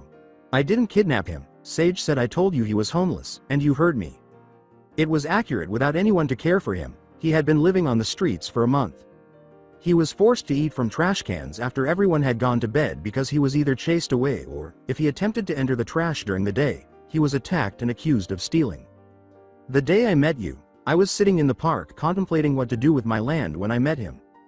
He appeared to be about to cry as he sat by himself. He told me that no one wanted to play with him and that he was living on the streets. When I went over to talk to him, he started talking to me and asked what I was doing after I pushed him on a swing for 30 minutes. When I told him, he essentially begged me to let him be my assistant because I had taken 30 minutes out of my own time to spend with him. He was so desperate for someone to be with him that way." Sage asked, "Answer me this. Did you blame him for your wife's death?" As Hiruzen scowled. "What? I never," Hiruzen said, his eyes widening. "Good, I wanted to make sure my respect and trust in you weren't misplaced," Sage interrupted him. When Hiruzen scowled, Sage produced a scroll and threw it to the Sandame, saying, "Here, it's the body of Aoi Rokusho. How did you get him, and who was that woman you used for my wife? Do you have the Raijin?" Hiruzen asked, his eyes widening. "The woman was Aoi back up," Sage stated in an attempt to learn more about the Uzumaki clan and what I recall about them. I had been researching them in the hopes of learning whether Naruto had any surviving family members who could reimburse him for all the work he had done for me. Aoi had stolen many of Hanzo's documents and other belongings after joining one of the resistance cells in AIM as a hired mercenary who planned to overthrow him. Among them was a scroll bearing a seal and the Uzumaki symbol. I left Naruto here working on one of the projects I had him working on, and I met Aoi, who chose to steal the money and turn on both his boss and me. They heard that I was trying to find anything I could about the Uzumaki, and since the scroll had a blood seal on it and couldn't be opened, they were willing to sell it to me to help fund their cause. Both he and that woman undervalue me, so I caught them and made them tell me about their boss when I returned. I made Naruto practice throwing his weapon because I knew he would cut himself. I then took his blood and used it to break the blood seal, and I was astounded." Curious as to what the scroll was, Hiruzen remarked, "Oh, and why was that?" According to Sage, it was a letter written by Kushina Uzumaki to Naruto. In case she passed away while giving birth, she believed that he should be aware of his bloodline, the Kyuubi, and other things. Tell me, Hiruzen, how a scroll that Minato Namikaze intended to put in the Hokage office next to the forbidden scroll of seals in the Hokage vault ended up in Hanzo's possession in AIM country. Recalling the previous question, Hiruzen scowled and uttered, "Are you saying I did that? I already know how it got there. I had contacted Aoi's employer in AIM, explained about Aoi's double cross, sent them the money I promised for the scroll, and asked if they would be willing to take on another job that could help them." Sage replied, "No, but I had to make sure, which is why I asked if you hated Naruto because of your wife's death." It turned out that Hanzo had a covert alliance with someone in Konoha and had plans to kill the Yondaime by kidnapping his wife and using her as a bait. Find out how Hanzo obtained that scroll in return for the opportunity to use her as breeding stock for her bloodline. Hanzo consented to the kidnapping. Additionally, his partner in Konoha agreed to kill the leaders of a resistance cell that he feared would overthrow him. Hanzo agreed to meet with the resistance cell leaders to draft a peace treaty. and the traitor here in Konoha pretended that they had done so. They consented, but it was a trap. One of the 3 leaders was slain, and another killed the ninja who had been sent to kill them using his bloodline. With a frown, Hiruzen asked, "Do you have a name for this traitor?" Hiruzen continued, "Oh, I got more than that. I also did my own research and found something else out about our friend here in Konoha. Turns out this person was funding Orochimaru experiments into recreating the Mokuton bloodline as well as the cursed seal." With wide eyes, Hiruzen exclaimed, "Really, who?" Sage glanced around. "Sorry, I am using that info along with something else I discovered to bring someone to Konoha." After scowling, Hiruzen remarked, "I could take you to Anbu headquarters and force you to tell me." Hiruzen's eyes widened as Sage said, "The person I am bringing to Konoha is Tsunade Senju." Hiruzen replied, "How would the information you just told me bring Tsunade back to Konoha?" First, Kushina was Mito Senju's niece, which meant she was Tsunade's third cousin, Sage said with a laugh. In addition, Tsunade was unaware that Kushina had a child. Let me ask you this. Where did Orochimaru obtain the sample for the Mokuton bloodline? The Shodem's body was never recovered after his final battle with Madara Uchiha, and the Nidaim's body was destroyed by Kumo ninjas after they killed him. Tsunade's father was killed on a mission, and his body was destroyed to ensure that no one could use it to discover the Mokuton bloodline. After a few moments of frowning, Hiruzen's eyes widened and he said, "No, you don't mean." According to Sage, Orochimaru was present when Tsunade was shown her brother's body. Although I think he inherited the Mokuton bloodline from Nawaki's body, I don't think he did so on that particular day. I believe that Orochimaru's funder was the one who took Nawaki's body because he needed it. Hiruzen questioned, "And what would he need all those years ago?" Sage lit up his pipe and said, "Nawaki was the last male Senju, which meant that the Senju name died with him. But what if another Senju male was found, a child born out of a one-night fling before he died?" Hiruzen was looking down when Sage said, "There was a fire in the Hall of Records the very next year, and all the birthdays and family names of all the orphans in the orphanage were lost in the fire, weren't they?" Hiruzen replied, "Which would make it easier to hide the actual birthday of no, you can't mean. Have you figured it out?" Said Sage. Minato Namikaze would have been taken and trained to be a puppet for the person who had taken Nawaki's body if Jiraiya had not accepted him as an apprentice. I had a postal nin give a summoning seal to all the other postal nins after I showed him I had the Raijin and told him I wanted to return it to the last member of the Nidaime Hokage's family. Naruto is actually the grandson of Nawaki Senju, and even though Tsunade doesn't care that he's her 4th cousin, she would care that he's her grade 9. I showed him the seal, and he agreed to pay 1 gold bar to have the postal ninjas help find her. I then summoned her to her location, where I gave her the Raijin and told her everything I had just told her, including that Orochimaru had joined a group called Akatsuki, who wear black cloaks with red clouds, and that he had killed your wife and started the Kyuubi attack. I also told her that someone in Konoha had funded his experiments, and that this group might try to kill Naruto because he possesses the Kyuubi or kidnap him because he is the last of the Senju. I informed her that Aoi and the Raijin had been taken by your hunter nins, and since I had been willing to assist Naruto when others wouldn't, you asked me to tell her about her only family and implore her to return to help raise and protect him because I am an elderly man who could pass away at any time. You provided me with the Raijin as evidence to present to her. She is anticipated to arrive today. Why did you lie to her about my involvement?" Hiruzen asked, his eyes widening.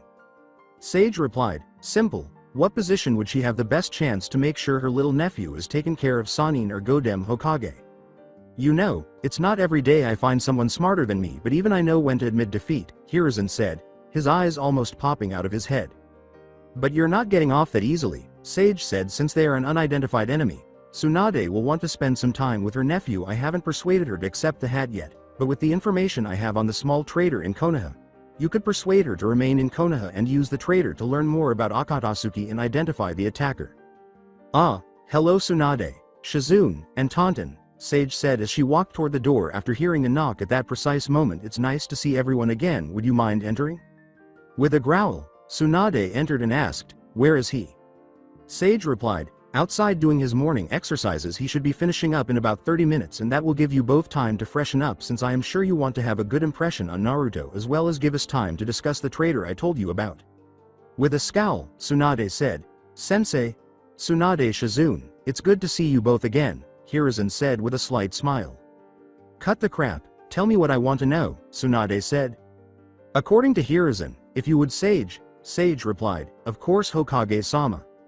Now I didn't tell you this yet Tsunade, but Orochimaru has joined a group called Akatsuki who wear black cloaks with red clouds. They're a group consisting of 10 primary ninja and secretly being led by a hidden leader. The only members I am aware of the identity to are Orochimaru and Akasuna no Sasori. I should also mention that Sasori is responsible for the disappearance of the Sandame Kazekage, who he has turned into a human puppet. At that statement, everyone's eyes widened, and Hiruzen asked, "Are you sure?" Sage replied, "Yes. I have seen the puppet myself and it still had use of the famous Iron Sand bloodline." "We should tell Suna about this right away," Hiruzen said. Sage replied, "Considering Akatsuki wishes to capture all 9 of the Jinchuriki, you're right." Tsunade inquired, "How do you know that?" Sage replied, "Because I think I know who the man who caused the Kyuubi attack was. The only other person in the world who knows the true secret to the Biju." To which Hiruzen replied, "What secret?" Sage took a seat and replied, "You know how Madara Uchiha used the Kyuubi against the Shoden. You also should know that Hashirama gave the other 8 Biju away to other villages as peace offerings. Do you know where him and Madara got the Biju in the first place?"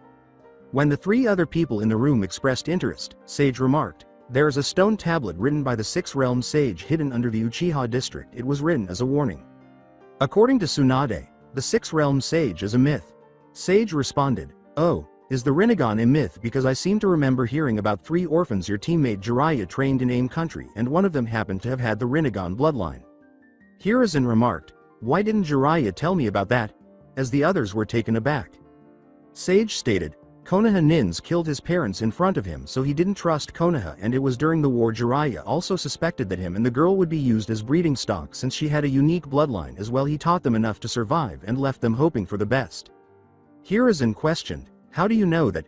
Sage replied, "I heard something about them. Apparently they founded the group I had contacted in AIM who got me the Uzumaki scroll. The treasure here in Konoha sent Hanzo. I believe they're dead though."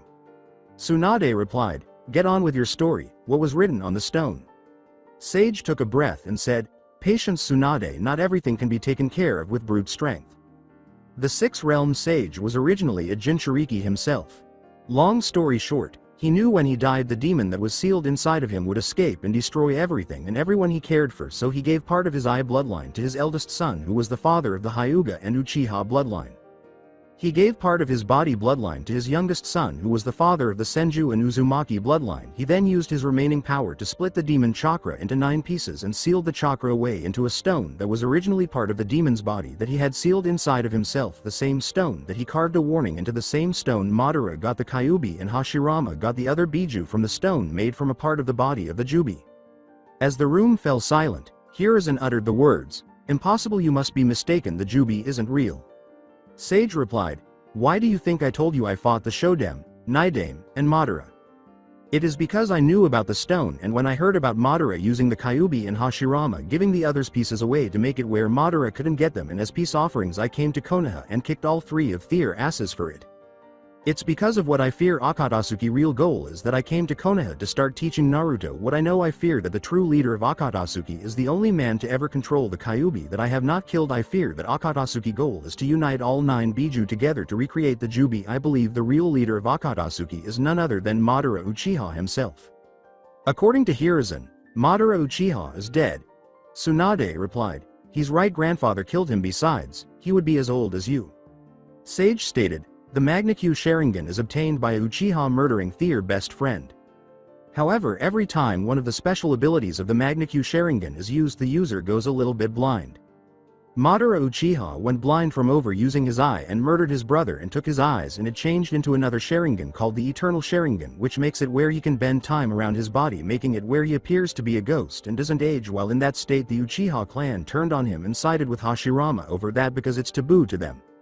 As Hiruzen put it, "And how do you know that?" Sage closed his eyes and said, "Because the Eternal Sharingan is what is still keeping me alive after all these years." When he opened them, the 3 of them gasped when they saw a Sharingan in his left eye and a Rinnegan in his right. Chains then flew from his body, slamming into the 3 of them, and wood flew from the walls, wrapping itself around their hands and arms and encircling their mouths with vines. "Allow me to formally introduce myself. I am Uzumaki Jinchuriki of the Jubi," Sage said, pulling the chains out of his body. At this, all 3 eyes nearly popped out of their heads, and Sage said, "As I told you, all the Jubi was originally inside the 6 Realm Sage who broke it apart into 9 pieces.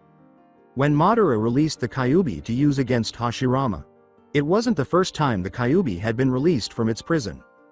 I don't remember how long ago it was, but like Naruto, my mother was an Uzumaki and my father was of the Senju thought.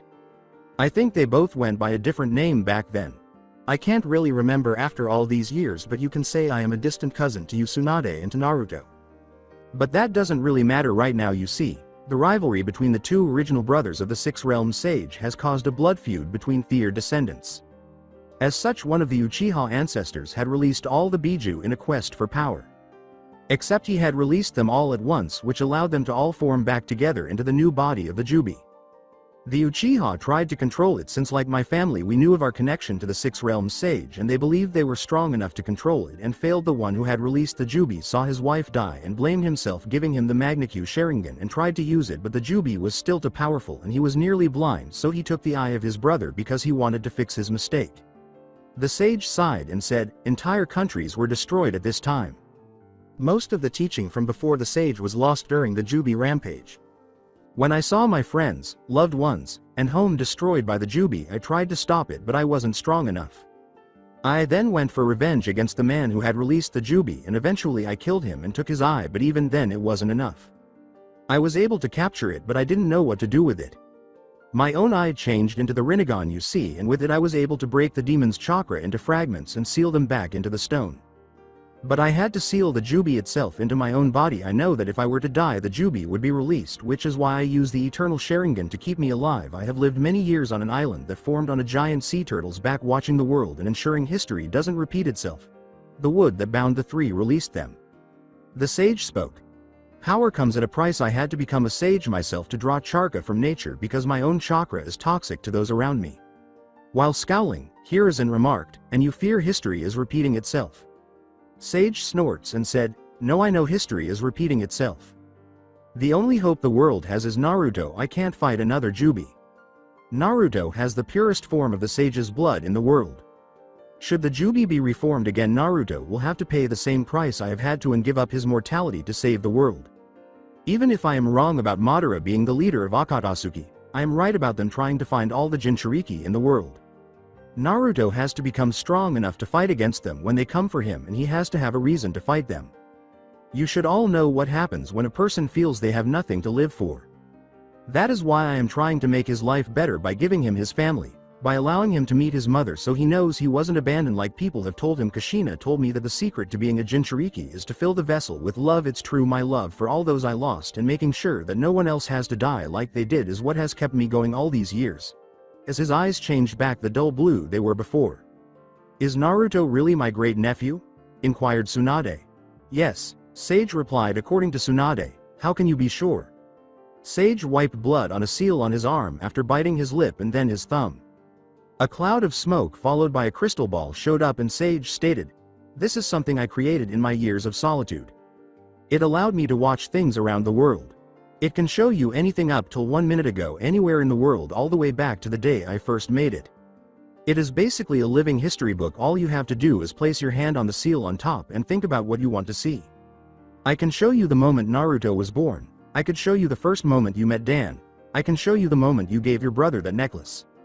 It is with this that I get most of my information from. I could show you person taking samples from your brother's body and the samples being given to a kunoichi from Suna who had been captured. She was given the option of her freedom in exchange for giving birth to a child. Of course the person killed her after she gave birth to keep her silent. It's why Minato and Naruto both have high wind affinities. After Tsunade scowled, Hiruzen remarked, if you can show us any moment, then show us the final battle between Sensei and Madara Uchiha. The four of them watched as Sage nodded and put his hand on it. Madara and Hashirama engaged in combat, with Madara turning into a ghost before Hashirama used an ultimate attack to transform his entire body into a tree, revealing Madara's wounds and survival. After Sage removed his hand, Shizune uttered the words, so Madara is alive. Sage replied, was alive. I believe he still is, but I can't be sure. Tsunade replied, why not? You said this thing can show any moment.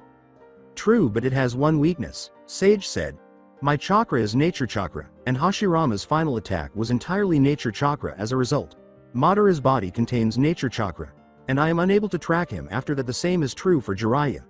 I can show you where he is right now, but if he enters Sage mode, I won't be able to locate him until the nature chakra is expelled from his body. This is another reason I believe Madara is the real leader of Akatsuki. With that, Hiruzen added, but you can track the others. I can find Orochimaru and Sasori. Sage said all I have to do is wait until they appear and either follow them where they are going or track them back to where they were. However, I can't use this too much because I can't use up my nature chakra or my regular chakra will start to leak out and poison and kill those around me. Well, we could use it too, said Hiruzen when Sage said, no. The others stared at him in disbelief. What do you mean no? Asked Tsunade. Do you not care about protecting Naruto? I do care about his safety, but you must realize that I can't do everything for you. Sage said Jubi will be released and the world will be destroyed if I die. And I already have a target on my back. It's time for the next generation to take over after I once saved the world. Instead of avoiding your obligations and fears, it's time for you to take action and do what's right. Tsunade snarled, and Sage responded, the question is whether or not you care about Naruto. He can't rely on me, even though I've done more for him than anyone else in the world. Now that I have revealed the truth to you, I will return to my island so that I can avoid endangering the world. What will you do about it is the question. Will you abandon him and resume drinking and gambling? To which Tsunade replied, no, I won't abandon him.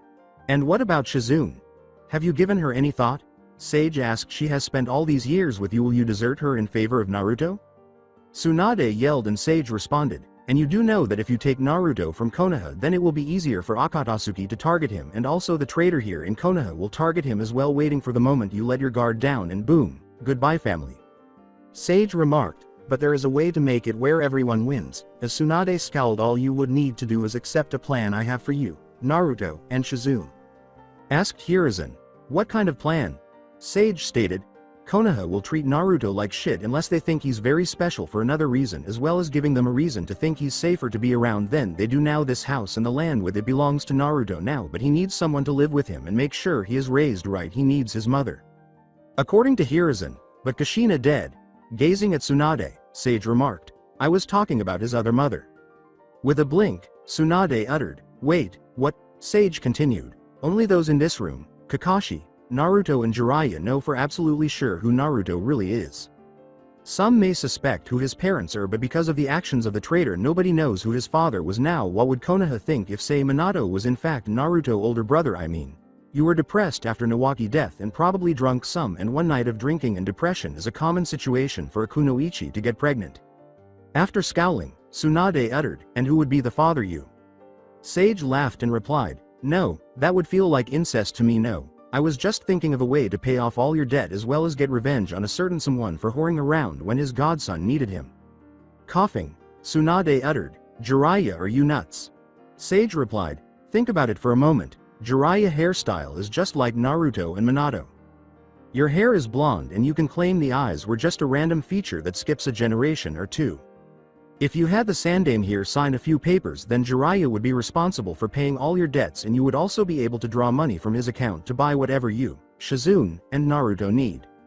You can claim that due to the Senju clan having so many enemies that your sensei here told you that it would be best for the children to be raised in the orphanage until they were old enough to know the truth, and since it's clan business no one was to know. The Uzumaki name you could claim was from your grandmother's clan to help hide Naruto heritage since he possessed the Senju bloodline.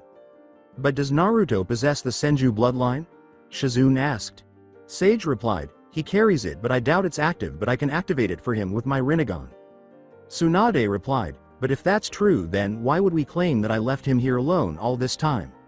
Sage said, simple. You claim that Minato, who was guarding his little brother while you rested where you gave birth to him, had to keep him safe and hidden since having a second child at your age was very risky. Sent word to his parents about an enemy ninja breaking the seal on where the Shoden Hokage had sealed the Kyuubi all those years ago. Minato was able to tell you about the ninja who escaped before he used the only option available to him, and all these years you and Jiraiya have been trying to track down the person responsible, while Hiruzen here protected your youngest son and heir to the Senju clan. Then you could reveal a little info about Akatsuki.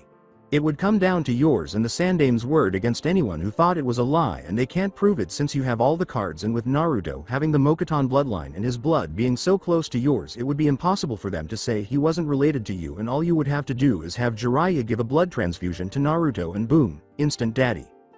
Then you could force Jiraiya to act his part of being a father, and he wouldn't get to peek on women anymore, and he gets to sleep on the couch. This will also give Shizune a solid home to live in and a chance to start her own family and watch her godson.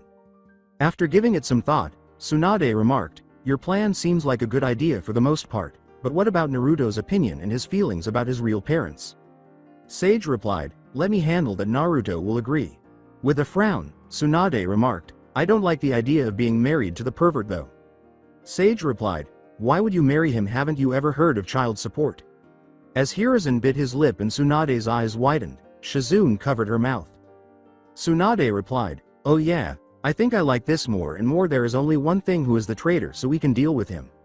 Sage replied, "The traitor is the only link you have to Akatsuki. You kill him and you will put your son in danger. Be smart and use him to deal with them and then kill him. Besides, I got a few little pieces of info that you could use to gain you some favors with the other clans. All I need you to do is sign this and have Hiruzen here sign it, and then Jiraiya," as he took out a scroll and opened some documents.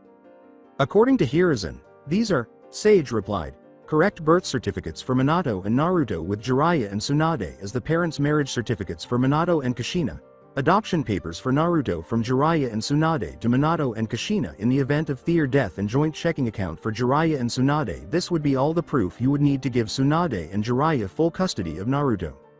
"All we need now is the pervert," Tsunade remarked.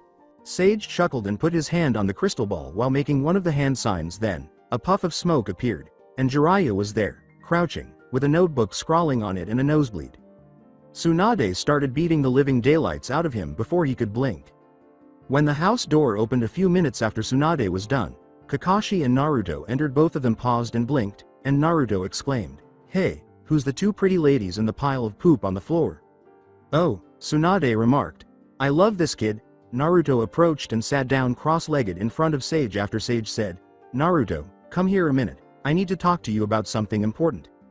"Naruto, my time is almost up. I've lived a very long life, but," Sage said with a smile. "No, you can't. I don't want to be alone again." "Sage, please don't," Naruto said, his eyes widening. Sage placed his hand on the shoulder of Naruto and said, "Shush, calm down. You're not going to be alone, Naruto. Now listen to me. You see this lady right here? Her name is Tsunade Senju. She is your distant cousin, but after running a few tests we found out she is actually a lot closer to you than that. Now you remember how your mom told you your dad had a lot of enemies, right?" Naruto looks at Sage and responds, "Well, you see, I talked with your mom before she had to leave after you fell asleep about an idea I had to help protect you and give you a chance at family.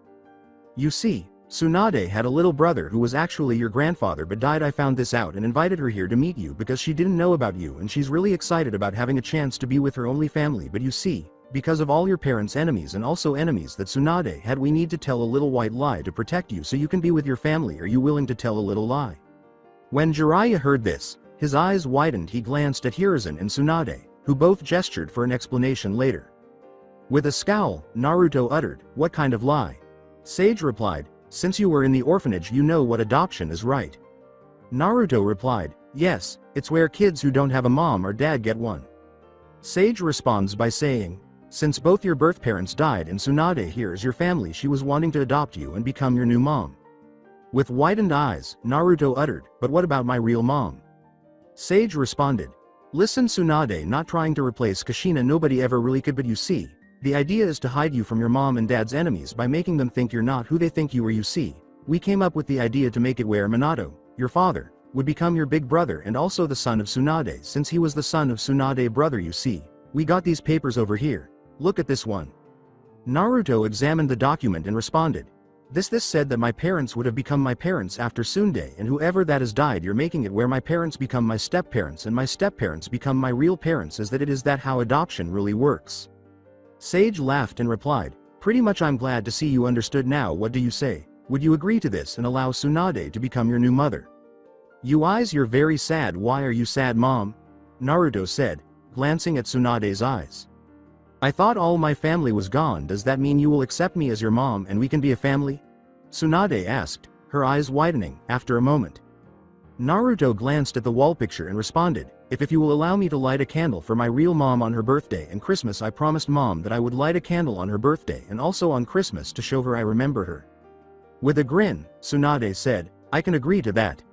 "So who's the other pretty lady and who's the pervert?" Naruto said, nodding. "According to Jiraiya, I'm not a pervert, I'm a super pervert." The other snickered at Jiraiya's face when Sage said, "He's a 40-year-old virgin." "Who the hell are you?" Jiraiya asked. Sage replied, "A very old man whose time is almost up." Naruto, This man is Jiraiya, your godfather, but he's going to become your dad like Tsunade is your mom. As he approached Jiraiya, Naruto put his finger to his chin and said, Jiraiya huh. Then, he dropped to his knees, quickly raised his arms, and nutchecked Jiraiya.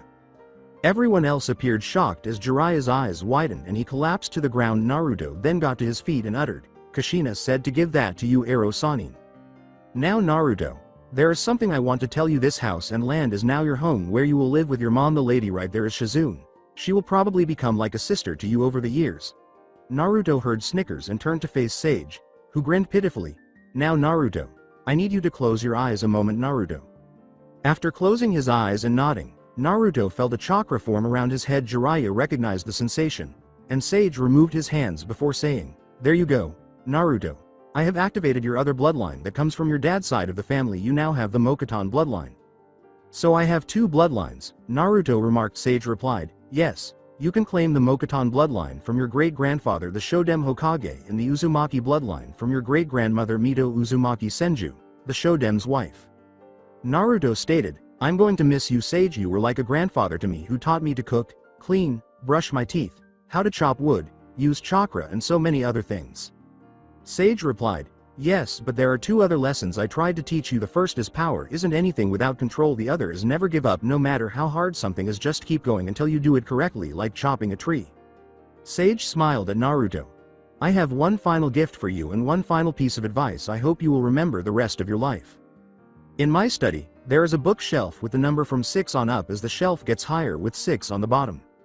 Each shelf represents your age. There are scrolls with things I want you to learn on each shelf, advice and books for you to read and study. These items I feel will help you someday in the future. There are even a few jutsu for you to learn now. My final piece of advice is this: true strength comes from protecting that which is precious to you. It could be a person, people, a place, or something else, but if it is truly important to you, give everything you have to protect it. Tears were streaming down Naruto's face as he said, I will remember those words, I promise. As his body transformed into sand and started to disintegrate before blowing away, shocking everyone, Sage remarked, really good, now I will return to nature. Goodbye my friend Oh. And when the pervert tries to teach you to become a sage like him and me, use Kage Bunshin to gather the energy for you, and only 3 of them at a time. Have a good and happy life. What happened to him? Asked Kakashi as Hiruzen put it. He's gone Kakashi, leave it at that. Understanding. Kakashi turned to face Naruto, who closed his eyes and shed a tear. After wiping away his tears, Naruto looked around, bit his lip, and asked, Mom, what projects would you like to start? Tsunade grinned, and Naruto blinked as he watched the world spin around him as everyone vanished. Naruto then found himself in a pitch-black room when Sage turned to face him and asked, Are you happy, Naruto? Tsunade grinned, and Naruto blinked as he watched the world spin around him as everyone vanished. Naruto then found himself in a pitch-black room when Sage turned to face him and asked, Are you happy, Naruto? With a perplexed expression, Naruto asked, Sage, what's going on? Sage replied, Are you happy with everything that has happened, meeting your mom, having people claim they want to be your family? In a bewildered tone, Naruto uttered, Of course I am, it's what I always wanted. As he approached Naruto, Sage remarked, and none of it was real. At those words, Naruto froze, and Sage responded, It was all a genjutsu, a fake created by me to hurt you. With wide eyes, Naruto exclaimed, No, that's not true, it can't be. Sage replied, Oh, but it is, and I planned for this the entire time to hurt you, knowing that it was me who hurt you. After stepping back, Naruto uttered the words, Why would you do that? As he continued to approach Naruto, Sage grinned and remarked, Because I wanted to make you angry at me, to hate me for tricking you and using you. Wide-eyed and taking a step back, Naruto yelled, No, it can't be, who are you, why are you doing this? With an evil grin on his face, Sage smirked and said, Because it made me feel good. After falling on his butt, Naruto got up and began to run until he reached a gamed room with a cage. As he was about to enter the cage, Sage grabbed the back of his shirt, just as a huge paw bounded out of the cage and attempted to strike Naruto but failed.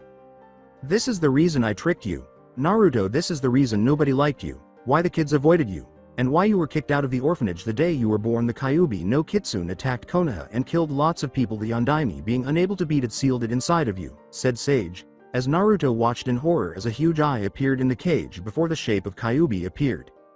Before the world turned white and Naruto found himself back in the house with Sage sitting in front of him, he was frozen and could not believe what he was hearing as the Kyuubi roared.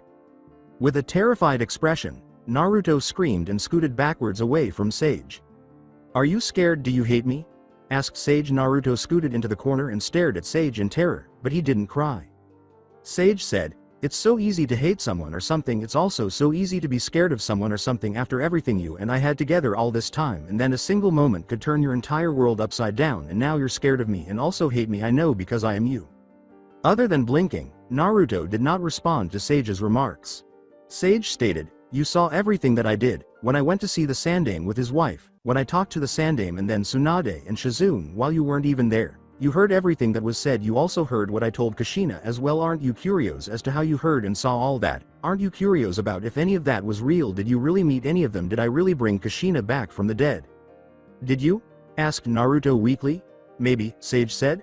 Naruto let out a growl and yelled, yes or no. Did you? It hurts, doesn't it?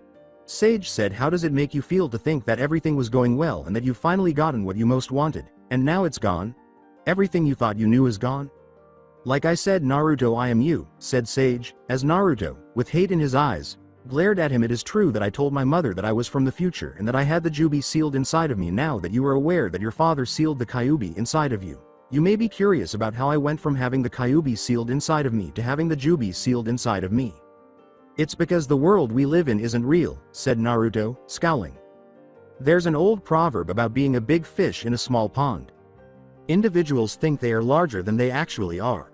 In Konoha, the Hokage is regarded as the big fish, but in reality, he is a tiny fish in a vast ocean. Realizing this makes people unable to tolerate the notion that they are not as significant and influential as they think they are. Keep pawns and kings in mind when playing chess outside of Konoha.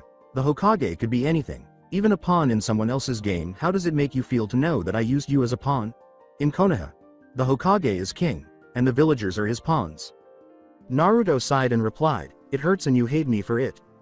Everyone in their lives realizes at some point they are not as big a fish as they thought they were, and that they are actually nothing but a pawn in the game of life.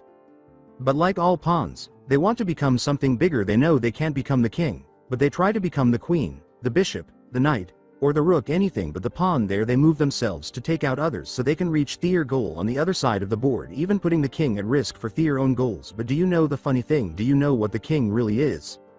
The king is peace when the pawns are moving toward their own goals, taking out all those in front of them to become something they're not. They, said Naruto, who was starting to consider the sage's words. Naruto stated, are actually moving away from peace and cause wars. That is what makes you different from most of the world.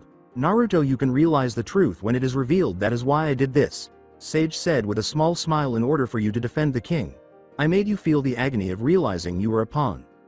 Biting his lip, Naruto uttered the words, but why? Sage replied, peace is the white king. What would the black king be? War, said Naruto. No, Sage said. No. The black king is retaliation. War is created when a black pawn and a white pawn collide and block each other's paths. When white moves first in chess, it's usually a pawn that advances toward their own objective in the hopes of becoming more powerful. As a result, black must move to exact revenge on white. Naruto replied, but what about a knight? A knight jump over a pawn. And that is what I am and what I want you to become, the sage stated. A knight is someone who strives to uphold peace by advancing the king's objectives. Working to protect the king by putting an end to war and eliminating the desire for vengeance is the real path of a sage. I think I understand, but why did you not explain this earlier? Why did you trick me like you did? Said Naruto, closing his eyes. I am a knight right now, and you are nothing more than a pawn, Sage said with a sorrowful smile. But, like a knight, my first move was to block a pawn's path so that I can protect the king. I told you that I am you from the future, but I won't tell you about the future. I used genjutsu on you, and some of what you heard was true. What I will not reveal to you, I won't reveal the future to you because, as you can see, I don't want my future to become yours. Although I am still alive, if I pass away, the demon inside of me will free itself and take the lives of countless innocent people. I don't want to exist because there is a chance that will occur as long as I live. As his eyes widened, Naruto exclaimed, What do you mean? According to Sage, I lost, I failed, so I became the Jinchuriki of the Jubi. The world suffered as a result of my allowing my personal objectives to trump peace like chess. I now want to be sacrificed for peace. If you can succeed where I failed and become the new Knight of Peace, the world will be saved and the demon inside of me will never be born. Will you become the next Knight of Peace? That is the question? Looking down, Naruto questioned, Why did you deceive me in that way? As you are now, you could have simply told me. Because you wouldn't comprehend or remember when you first began learning to read and write, Sage said. You copied the words, but until you actually learned what they meant, they were just a few scrawls on paper. However, after you actually experienced what it was, you realized what the word meant and how it felt. By realizing that you are a small fish in a vast ocean, you can better understand people and help them become more than just a pawn, allowing them to become a queen, a bishop, a knight, or a rook of peace. After you assist them, you can cooperate to make the world a more peaceful place. So we can bring peace forever if we work together, Naruto said with a small smile. With a sigh, Sage said, unfortunately, no, you can temporarily restore peace, but the game is eventually started somewhere else in the world. You could make Konoha peaceful, but you would end up being a pawn once more in Suna. The concept of true peace does not exist. You can only make as many people happy as you can and shield them from those who would take advantage of them. Dad did just that. He had to sacrifice you to keep Konoha safe from the Kyuubi. You have no choice but to be a pawn here in Konoha. Because of him you have to decide whether to be the Black Knight or the White Knight. After he made you a Knight of Konoha so you could defend it, will you defend Konoha or seek retribution from those who have wronged you? If the latter, begin with me. Naruto said, but as his eyes widened, I have done more to you than anyone else in Konoha, Sage remarked. I took away your happiness, hope, and trust in order to achieve my own objectives. I dismantled your worldview and demonstrated to you that you were merely a piece of a game because I wanted to. I gave you your greatest wish to be with your family and then told you it wasn't real. Do you want retribution, or can you find it in your heart to forgive me? He threw a kunai to the ground at Naruto's feet and said, go ahead, take it. Sage said, go ahead, kill me. Get your revenge on me for taking everything away from you. As Naruto gaped, what if you die and Jubi is released when I pass away? You would be with your family at last because of something you never did. You won't have to put up with all the lies, deceit, hate, looks, and rage that people give you. Feel free to become an avenger and exact your retribution. Can't. Naruto stared between the kunai and Sage, thinking, do I want to make him pay? Do I hate him that much? Can I forgive him? He closed his eyes and let the tears fall. The next moment Naruto felt himself wrapped up in Sage's. Sage closed his eyes and said, I'm sorry, Naruto. I had no other way to make you face that choice. I had to put you in that situation because I had to make that same choice. I had an enemy who killed a lot of my precious people. I hated him and wanted to kill him, but killing him would have done nothing to end the pain I was feeling. It would never bring back those I lost. It would not even make me feel better, but in the end I made the same choice you did, and you know what happened. No, Naruto muttered. I've become the man I wanted to kill, and you are in my shoes. Sage said. The man gave his life to bring back everyone he killed that day. He killed hundreds of people, including those who were important to me, and he did it at the expense of his own life. I want to bring back to life everyone who passed away during my lifetime because I know they will hold special meaning for you. Will you accept what I've given up? Good, it won't be easy, said Sage, grinning as Naruto nodded and sniffed. I can't do everything for you. You have a long and difficult journey ahead of you. Actually, all I can do is provide you with the necessary tools. How you use them is up to you. Biting his lip, Naruto uttered, I understand. Good. Sage said, you are now prohibited from discussing what you witnessed in that genjutsu I applied to you with anybody. It was kind of a real meeting with your mother. I can't explain it right now, but you'll realize how real it was eventually. I want to give you 2 gifts because it's still Christmas today. Naruto inquired, what kind of gifts? Close your eyes, Sage said. I see you don't trust me as you did, Naruto said, turning to face Sage. That's good. You should consider your actions before taking them, but I can't tell you what I'm going to do. You will eventually know, but you're not ready yet. Just have faith in me once more. Sage put his hand on Naruto's head and, after a moment, said, done. Naruto scowled but closed his eyes. To which Naruto replied, what did you do? I'll let you know when you're ready. Sage said, you've got a long, difficult road ahead of you. Are you prepared? Sage said, all right, then the first thing you should know is that you don't show your true strength. After Naruto nodded, recall the power and control lesson I gave you. You don't use more energy than is necessary. Naruto replied, because you could use it later when it would be better. Yes, Sage said, that encompasses all forms of strength, not just physical strength. I'm going to put a lot of effort into teaching you things that will make you stronger from now until February, but don't let that make you conceited. You only defend those who are unable to defend themselves and what is valuable to you with your strength. After Naruto nods, Sage says, all right. Let's head outside. Your first ninjutsu lesson is overdue. Sage put his hands together and said, Kagebushin no Jutsu. A lone Kage Bunshin then materialized as Naruto stood up and followed him outside. With wide eyes, Naruto said to Sage, I want to teach you this first jutsu. The Kage Bunshin no Jutsu is the name of it. When they are dispelled, everything the clone learns will be returned to you. Although this kinjutsu requires a lot of chakra, you have more than a genin because of that damn furball in your stomach. I want you to try making a cage bunshin for the remainder of the day before you even consider adding chakra. This cage bunshin will learn how to hold his hand in the correct hand sign and how to position it. You will put as much chakra into it as you can and attempt the jutsu once the clone gives you the all clear to move on to the next phase 1. Understand? After giving a nod, Naruto said, "Hey, where are you going?" as Sage turned to leave. "As you and the clone here learn," Sage said, "I'm an old man, and I'm going to stay warm by the fire with bones." "CYA, he said, laughing as the cage bunshin and Naruto scowled at him. Naruto remarked, "What a smart ass," after he had left. The cage bunshin replied, "You do realize that when I dispel he will remember this, and also you're talking about yourself." As the cage bunshin laughed, Naruto slapped his head and started to try to position his hands correctly. After 3 hours, Naruto exclaimed, "Cage bunshin no jutsu." He started to gasp as 2 cage bunshin materialized, and then Sage emerged and destroyed them all. Naruto scowled at Sage, who remarked, "Well done, we should have a quick lunch since it is noon, and then carry on with our regular afternoon activities.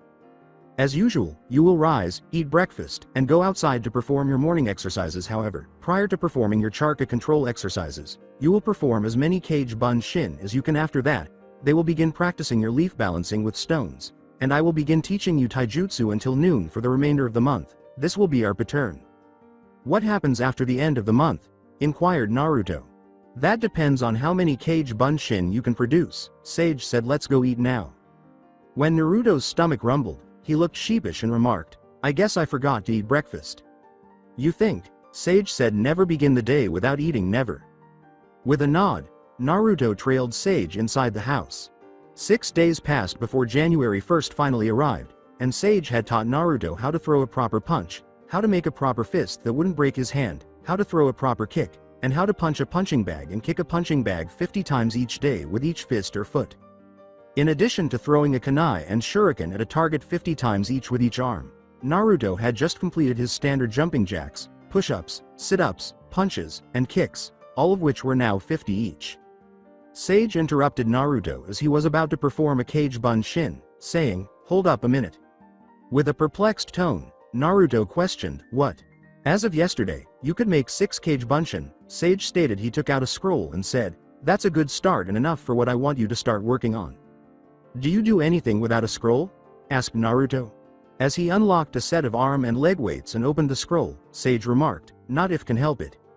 Inquiring, Naruto said, "What are those?" Sage said, "These are a special set of weights that I made for you. They're 25 pounds each for your legs and arms, but there is a twist. Put them on and I'll show you what it is." After removing his 10-pound weights and putting on the new ones, Naruto got up and remarked, "They're heavier, but not so much that I can't move." Sage grinned and remarked, "I'm happy, create a ram seal now." Naruto scowled and did, and then his feet came together and his arms spread wide. With a cry of agony, Naruto exclaimed, "What happened?" "This will teach you how to channel chakra to various body parts." The sage said. "They will be dispersed like that unless you are sending chakra into your arms. You can move them if you send chakra into them, but as soon as you stop, they instantly fall back apart. In the same way, you can move the legs by sending chakra into them, but if you don't, they will lock into place."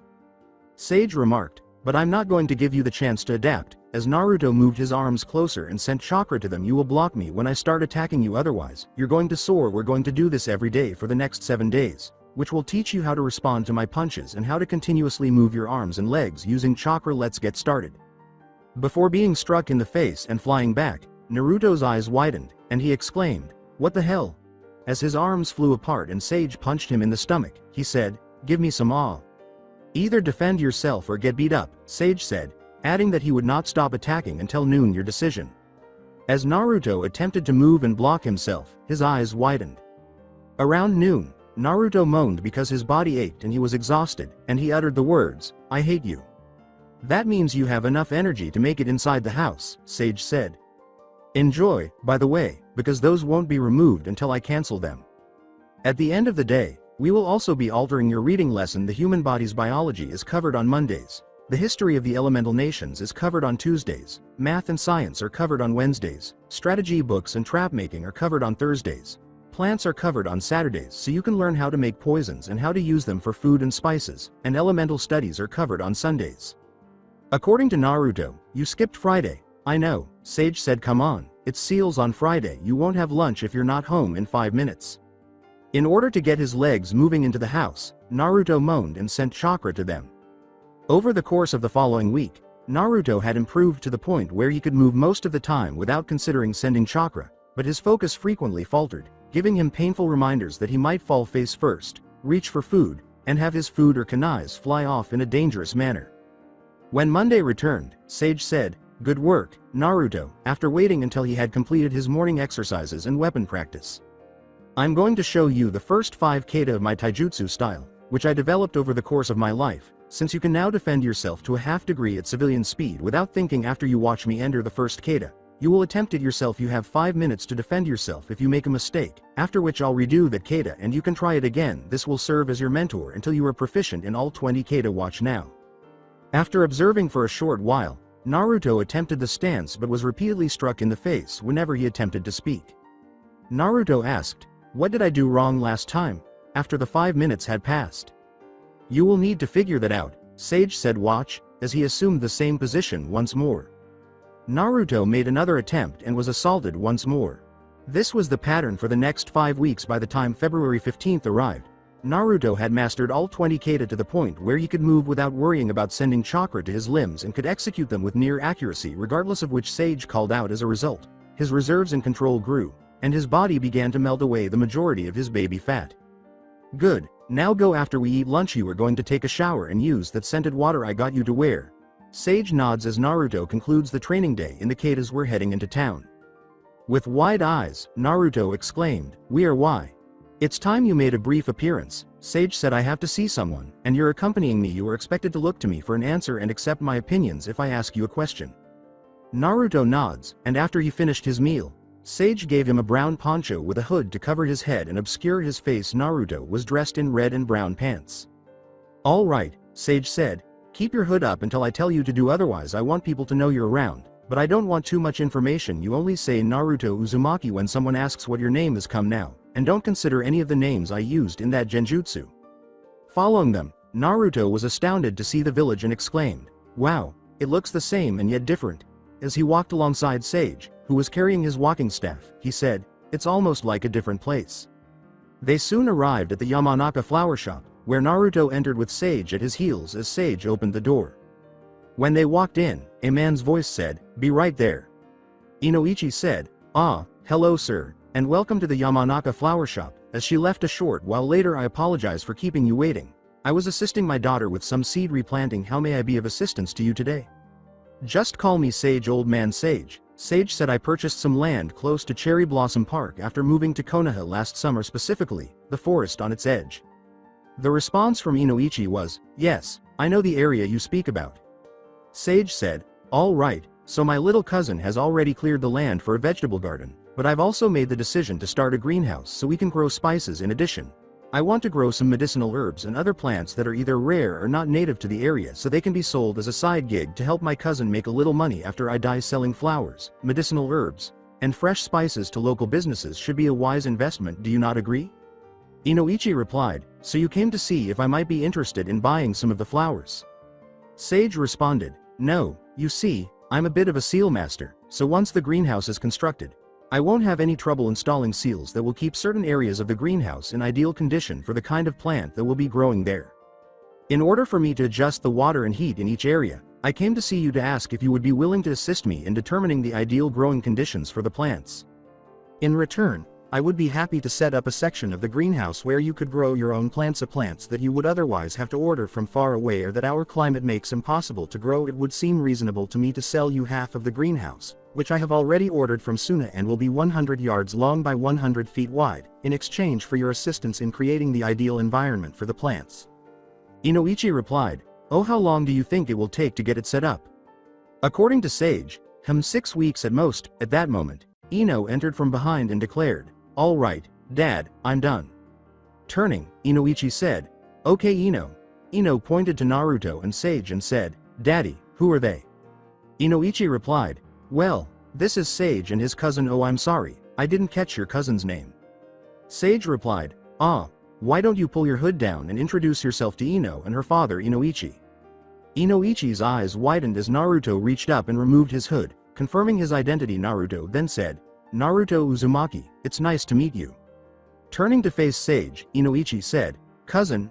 Well, distant cousins," Sage said. "Last summer, I visited Konoha and was taken aback to see another Uzumaki. I believe the rest of our clan had long since passed away, and I hadn't used our clan name in more than 50 years. Aside from the fact that his blood can open a blood seal from our clan and our bloodlines, I would have assumed he was just a random orphan with our clan name."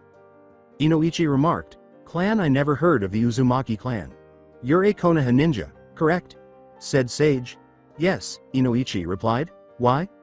Sage remarked, "The Uzumaki and Senju clans are distant cousins, so you must not be very familiar with the history of your own village. In reality, Mito Uzumaki was the wife of Shodem Hokage Hashirama Senju, and your Hiat symbol is the Senju clan leaf with the Uzumaki clan symbol in the center. According to a joke I once heard, it was a representation of Hashirama's love for Mito and his unwavering devotion to her." When Inoichi heard this, his eyes widened, and he said, "I see. I had not heard that." He also thought, "But if that's true, then him. I'm not surprised." Sage said Konoha probably wouldn't want to discuss Whirlpool's terrible demise after Whirlpool fell.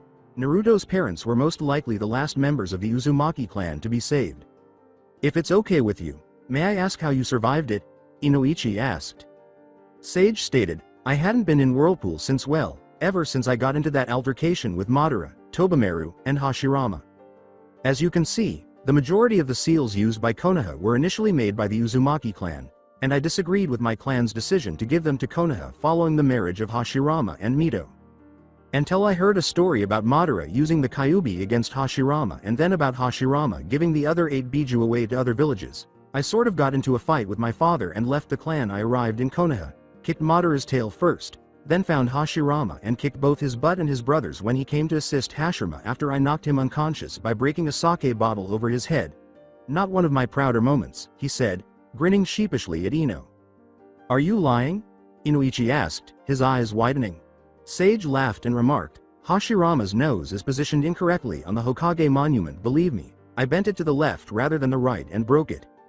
"How did you win?" inquired Ino. "The power of seals, my dear little girl," Sage said, glancing at Ino. "Since Tobimaru's lightning stick, Sharingan, and Mokuton all require chakra to function, I employed a chakra suppression seal to prevent them from using their chakra while allowing me to use mine.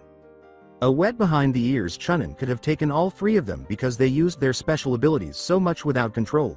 Power is meaningless, and the best way to defeat someone is to take away their control. You will win 99% of the time. If you do that, never rely too much on one bloodline or set of skills. It will be your downfall." Inoichi replied, "Very true. So you have been living in those woods this entire time since coming to Konoha, huh?" Sage replied, "Yeah, I was for sure that someone would have come looking for my little cousin after all this time, but nobody did, and with his unique chakra signature it should have been easy to detect him. I guess sensors don't do too well inside villages these days." "I see," Inoichi said with a frown. "Will you be at home today?" "I am an elderly man who is well past his prime," Sage said, glancing at Inoichi. "The majority of the work around here is done by Naruto. I can't go out drinking and courting women the way I used to. I avoid crowds, so I wait until after Valentine's Day to come here as a sage. I enjoy spending time in nature. I came by to tell you what I did, though, because it's something I want to teach the next generation before I die. You know where to find me if you agree or want to talk about it further. We should leave. Naruto. Oh, and remember to put your hood back up. You shouldn't get a cold and give it to me at my age, it could kill me." After pulling up his hood and following Sage out, Naruto bowed and remarked, "It's nice meeting you both." Inoichi said, "Go put on your coat, Ino dear." After they had left, we're heading over to visit Shikamaru and Choji. As Ino put it, "Okay, Daddy." Naruto's eyes widened upon seeing a section marked off when he and Sage returned, and Sage remarked, "You know what to do." He went over and put his hand on the tree before pulling, saying, "Too much in your hand will be pushed away, not enough and your hand won't stick. Use 3 Kage Bunshin to help you and have the rest work on placing their hands on a tree like this. I want you clones to attempt using your hands to climb the tree." As he opened 3 hatchets, he said, "The real you better be doing the actual work." As 10 Kage Bunshin appeared, 2 of them grabbed a hatchet along with the real one and started to chop down trees in the designated area. Naruto remarked, "Right Kage Bunshin no jutsu." Upon entering the Nara household, Inoichi noticed Shuza, Choji, Shikaku, Shikamaru, and Yoshino as Naruto and his Kage Bunshin started working throughout the village. "Hello Inoichi, I received your message," said Shuza. "What's going on?" Inoichi replied, Ino, why don't you go play with Shikamaru and Choji in Shikamaru room? With her hands on her hips, Ino said, okay, Dad, okay. You two, I'm here and I'm the boss, come on. Inoichi remarked, maybe I should stop having Yoshino babysit, as all of the adults began to perspire. What was that, Inoichi? Asked Yoshino. Inoichi blurted out, nothing. When the children had left, Shikaku asked, so what's up? Well, I just had two really interesting customers at my shop, Inoichi said. A child and an elderly man share the last name Uzumaki. Was it? Said Shuza as the eyes of all the adults widened. Yes, Inoichi replied, it was Naruto, according to Shikaku, so he has returned. No, he never left, Inoichi said. He has spent the whole time right here in Konoha. Yoshino replied, what, that's impossible, the Sandame had the entire village searched. Not the forest near Cherry Blossom Park, Inoichi said. An elderly man who appears to be older than Konoha arrived last summer. Based on my understanding, as he described everything that was said in his shop, he introduced himself as Old Man Sage, and asserted that he was a member of the Uzumaki clan of Whirlpool. Shikaku scowled after finishing and questioned, did he tell you what the Uzumaki bloodline was? No, but I believe I was set up, Inoichi said. Even though it all appeared to be innocent, I believe he was testing me. I'm not sure why, but I'm positive he was trying to gauge my response. He provided me with an excellent excuse to bring you two along, as well as the ideal pretext for explaining why I should come see him to find out what's going on. As he got up, Shikaku remarked, you think so, then shouldn't we accept his offer?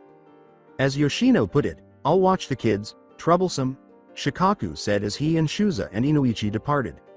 Sage said, okay, Naruto, dispel all your cage bun shin, as she left the house a short while later.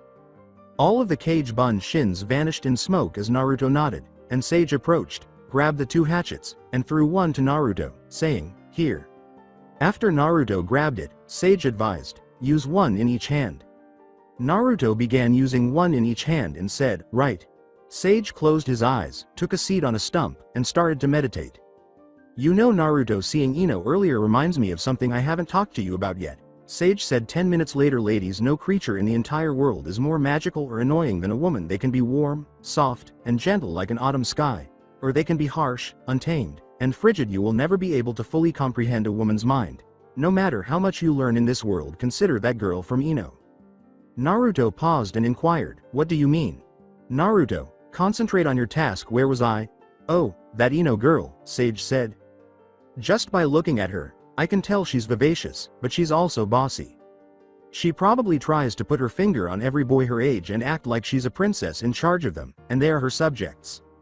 I feel bad for her father, though when she reaches adolescence, she will continue to believe she is a princess and will probably turn into a fangirl for the most popular boy in her class. She will use her appearance to try to get what she wants or to persuade others to fight for her. Don't show off your true abilities when you get to the academy. Those who vote for Rookie of the Year are the biggest fools. Naruto replied, but if I went for Rookie of the Year, wouldn't that be a good thing? You won't have to worry about that. Naruto popularity contests determine titles like Rookie of the Year, Sage stated. Since the Hyuga and Uchiha clans are the two biggest in Konoha, they will each have a Rookie of the Year award. If my rumors are correct, you will have the Hyuga clan's heiress and the Uchiha clan's youngest son in your class, but keep in mind that I warned you that it's easy to lose if you rely too much on one set of skills. As Naruto put it, I see, Sage said, let me explain the true nature of our bloodline, Naruto. As I previously mentioned, our clan is descended from the Six Realm Sage. The sage gave his authority to his two sons. The youngest son received a portion of the body bloodline, while the oldest son received a portion of the sage's eye bloodline. The older brother's power now made him conceited. His descendants have inherited this haughtiness. Both the Byakugan and the Sharingan are direct descendants of the eldest son. However, the descendants of the youngest son were more private about their abilities. In actuality, our bloodline is known as Special Chakra, and it functions essentially as a catalyst. A catalyst, said Naruto, blinking. What do you mean? The secret to Hashirama Senju's bloodline was that he had trained his body to use nature chakra, and because his elemental affinities were earth and water, the Uzumaki blood inside of him acted as a catalyst, combining his elemental affinities with his nature chakra. This, Sage explained, essentially allows us to create our own bloodline. That's all. So it's possible for me to use Mokuton, Naruto stated. Sage replied, yes, as well as ice, lava, sand, and countless others. In fact, most of the elemental bloodlines in the world are actually linked back to the Uzumaki bloodline. Naruto inquired, What effect will Kyuubi have on me and my bloodline? Close your eyes. Sage said after scowling. Naruto remarked, I don't like it when you tell me that. With a laugh, Sage said, just do it. Sage said, all right, now slowly send chakra to your eyes, as Naruto closed his eyes. After doing so, Naruto uttered, my eyes tingle.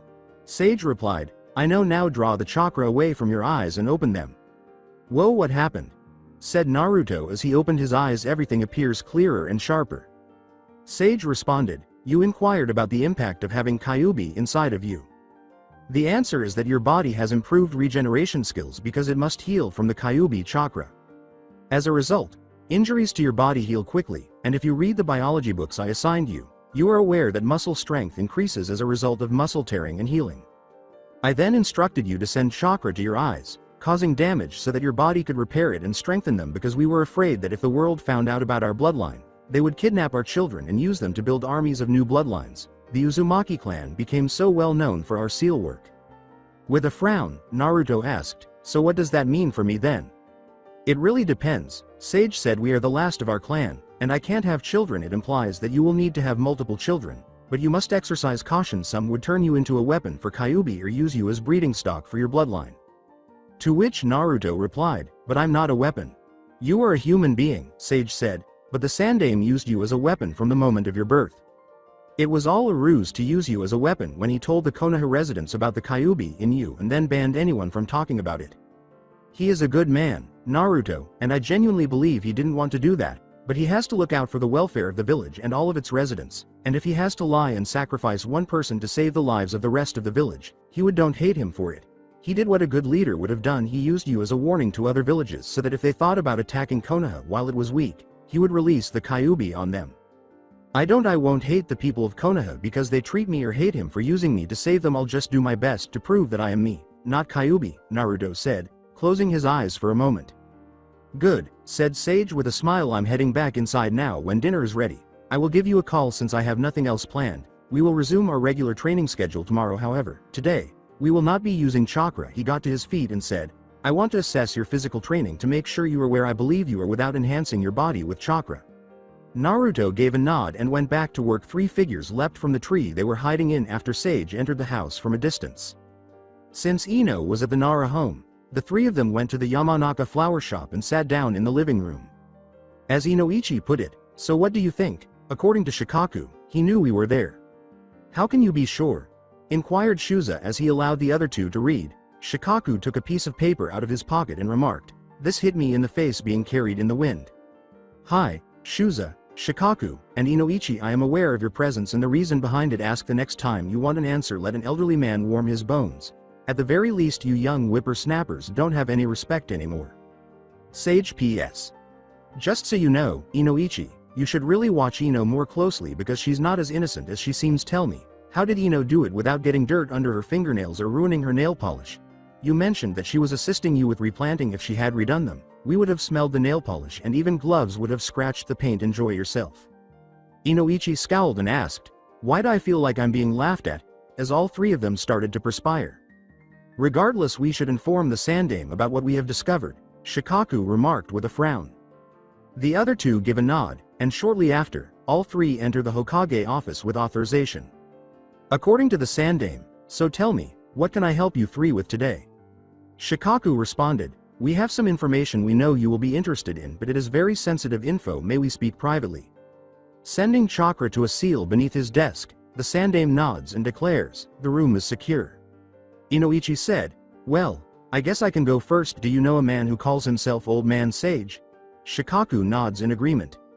In response, the Sandaime said, yes, I met him once. Is something wrong? Inoichi replied, well, he came into my store earlier today and he had Naruto Uzumaki with him. Are you sure it was him? Asked Hiruzen, his eyes widening. Inoichi replied, yes, and apparently Sage is also from the Uzumaki clan of Whirlpool Country. I see. Did you find out where he had taken Naruto all this time? Hiruzen said, closing his eyes. Inoichi responded, well, that's the thing, sir. He claims that he has been on his land he owns near Cherry Blossom Park, and with all the work that has been done there, I would have to believe him. With the levee around the pond, the barn, the house, the garden, and the area that they are starting to clear for a greenhouse, I can't see it being a lie. Also sir, him and Naruto both seem to know about the Kyuubi sir, and Sage commented how he has actually been surprised that a sensor couldn't detect Naruto unique chakra signature and nobody came looking for him there. Hiruzen replied, "Is there anything else that you would like to report?" Shikaku continued, "Well, it seems Sage had left an open invite for Inoichi to bring Shuza and me, and we went to investigate a little before we came here to report, and we heard Sage discussing the Uzumaki bloodline. He also told Naruto a very interesting story about the origins of the Uzumaki bloodline, the Byakugan, Sharingan, and every elemental bloodline including the Mokuton, and if it's true it does make a lot of sense." Hiruzen replied, "Do you think he is a danger to Konoha or that he may turn Naruto against the village?" Shikaku responded, "Truthfully sir, I think it might actually be the opposite. We heard him discussing the way you handled announcing about the Kyuubi being sealed. He claimed that you used the announcement as a warning to other villages to make them back off in fear of us using Kyuubi on them if they tried to attack us while we were recovering from the Kyuubi attack, and he could have stopped halfway through it and turned Naruto against you and Konoha." Shuza continued, but he went on and explained that as Hokage you had to look out for the good of the village and its people, and that sometimes you have to sacrifice one person in order to save the many. He talked to Naruto and it seemed like he convinced him to take the higher road and to forgive them and you. It seems Sage isn't afraid of revealing the ugly truths of the world to Naruto. Sigh. I had hoped that he could have a normal childhood before he had to face those truths, but Hiruzen said, closing his eyes as he looked down. As a puff of smoke appeared next to the clan heads, they heard a voice say, "He never had a normal childhood, Sarutobi." When the smoke cleared, Sage was standing there. Glaring at Sage, Hiruzen scowled and asked, "How did you get in here and why are you here?" Sage replied, "I'm just a cage bunshin who was hanged into a note I sent to tell these three whippersnappers that I knew they were there and they didn't have to spy on us, and they could have had the decency to let an old man warm his bones by a fire they were carrying me around with them when they entered," while staring at the clans of Ino, Shika, and Head-On. Hiruzen replied, "Why did you hide Naruto, and are you really from the Uzumaki clan, and why didn't you tell me your clan name when we first met?" Sage looked at Hiruzen and said, "When I first came to Konoha I was sitting in a park resting my bones before I was going to move into the woods and find a place to start building my final home. I saw Naruto sitting alone, isolated by the people of Konoha. I went over and asked him why he looked so lonely, and he told me that he was kicked out of the orphanage a month earlier and had been living on the streets and that nobody wanted to play with him. I decided my home could wait a few minutes to try and help the future be a little brighter for a child, so I started to push him on the swing for a little while. That's it. Just that one simple act of kindness, and since that day he has done everything I have asked him to do. He cooks, cleans, works, and does anything and everything I ask him with a smile on his face. I didn't even know we were distantly related at the time. I was just someone who actually showed him kindness. What would have happened if one of the spies in Konoha would have got to him? What if he had offered him a home, or Kumo? What if they offered to treat him nice instead of trying to kidnap the Hyuga heiress, all because I was willing to do one act of kindness to him and push him on a swing for 30 minutes. With a scowl, Hiruzen asked, "What do you intend to do?" Sage replied, "Many people in this village respect you, Hiruzen, but after taking a look at the seal and actually looked into a few things I have found you are, and a vast majority of Konoha are idiots." The three clan heads' faces lit up with shock, and Sage asked, "Do you want to know why I say you are an idiot, Hiruzen?" Hiruzen didn't say anything, and Sage said, "Hashirama Senju was married to Mito Uzumaki Senju of the Uzumaki clan of Whirlpool. The symbol on every head in this village is the symbol of union between the Senju clan and the Uzumaki clan. 90% of every seal in Konoha, including the cagebird seal, exploding tags, standard sealing scrolls, medical seals, and the seals that hold the Kyuubi were originally created by the Uzumaki clan. Mito Uzumaki was Konoha first seal master, and Kushina Uzumaki was her successor, who trained Jiraiya of the Sannin and Minato Namikaze in seals. Kushina Uzumaki, the red hot-blooded habanero, was the niece of Mito Senju and also the mother of Naruto Uzumaki, and for anyone who remember her, she had red hair and green eyes, which means he got his blonde hair and blue eyes from his father, and since she was Konoha seal master there was no way Konoha would let her marry someone outside of the village or have a child with someone outside of the village, so that means Naruto's father was a man with blonde hair and blue eyes. There are only two suspects that fall into that category. That means it was either Inoichi over there or..." Shuza replied, "Are you saying he is the son of Minato Namikaze?" Sage responded, "Let's see, blonde hair, blue eyes. He personally rescued Kushina from Kumo Nins who were sent here to kidnap her because of her bloodline. Was someone Kushina was willing to teach the Uzumaki clan secret seals for demon sealing. What do you say, Hiruzen? You would have had to have been the one to secretly marry them. How do you know so much about the village history?" asked Hiruzen with a frown. Sage laughs and responds, "Hello, I'm older than you.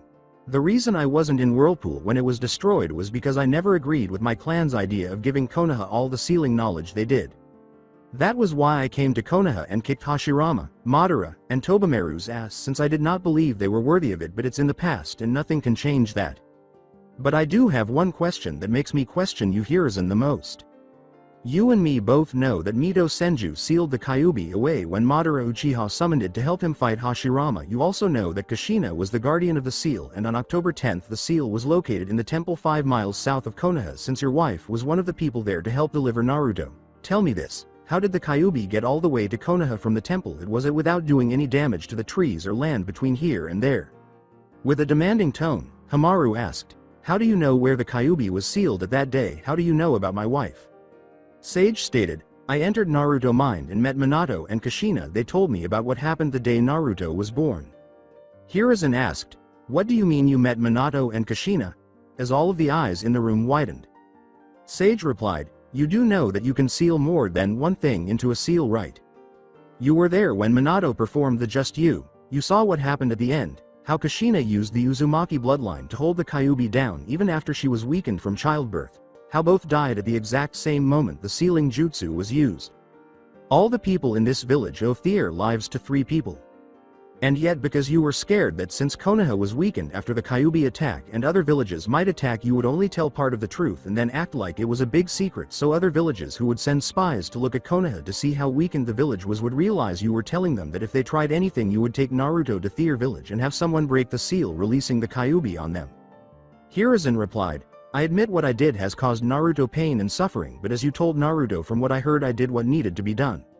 Sage replied, even thought you knowed the secret truth, that only an Uzumaki can hold the Kyuubi and that Naruto will be the last Uzumaki, and when he dies, hopefully after you already died, there would be no way to seal the Kyuubi again, since when Naruto dies, the Kyuubi will be released into the world. Isn't that why Mito Uzumaki Senju, Kushina Uzumaki Namikaze, and Naruto Uzumaki Namikaze are all 3 Jinchurikis of the Kyuubi no Kitsune? Inoichi asked, is that true, Hokage-sama? As the 3 clan heads gazed at Hiruzen in disbelief. What purpose do you hope to achieve by revealing all this? Hiruzen asked, scowling and nodding before glaring at Sage. Sage continued, Kyuubi was summoned to Konoha by a man who had released it from Kushina. He is still out there in the world. I don't know for sure who he is, but I know that he wears a black cloak with red clouds on it. He's at least an S-rank ninja and has a jutsu that allows him to transport something as big as the Kyuubi all the way from the temple 5 miles away to Konoha in an instant. Konoha doesn't care about Naruto. He was on the streets a month before I arrived, and then he's been living with me all this time, and it wasn't until his birthday that you actually discovered he was gone. The only person who is protecting Konoha from an even worse Biju attack, who also happens to be a clan heir with a powerful bloodline that other villages have been willing to steal in the past, as well as the son of the Yondaime Hokage and 3rd cousin to Tsunade Senju. You're just asking for someone to destroy Konoha. Everyone began to think over the words of Sage, who pulled out a scroll and said, which is why I have notified the Fire Lord about the current situation, and he has declared me Naruto guardian. Here is his official decree. You may not like me, but you can't disregard the Fire Lord's law. Any attempt to harm Naruto or stunt his growth shall be considered an act of treason against the land of fire. Any business that refuses service at equal price to everyone else to Naruto will have their entire business seized, as well as all financial accounts. Naruto father will not be revealed until he makes Chunin in order to not incite his father enemies, but the Uzumaki clan will be revived to ensure the Uzumaki clan bloodline does not fall like the Senju line has, and to ensure there will be someone who can have the Kyuubi sealed in them should Naruto die. The council and the Hokage cannot order or select any bride for him, but can ask him if he would consider a political marriage after he graduates.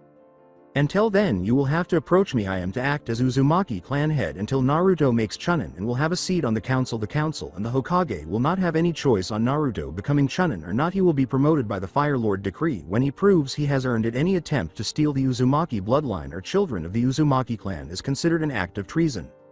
Sage stopped and took a deep breath. The Konoha Council and Hokage will pay restitutions to the Uzumaki clan for interfering with clan business, endangering a clan-protected heir, endangering the land of fire, and acts of possible treason for failing to notify the Fire Lord of the situation. Konoha will begin an investigation that is now 6 years later than it should have been started to track down all information on this person with a black cloak and red mask. Danzo, Kaharu, Hamaru have been found engaging in questionable acts and have been secretly going behind the Hokage's back while hiding the information on the current situation, while Danzo has tried to cause trouble for Naruto because he wanted to turn Naruto into a weapon, which is why he had the orphanage kick Naruto out. All three of them will have your chakra sealed away. Danzo must turn over all designs of the seals that root members have, including the loyalty seal on their tongues.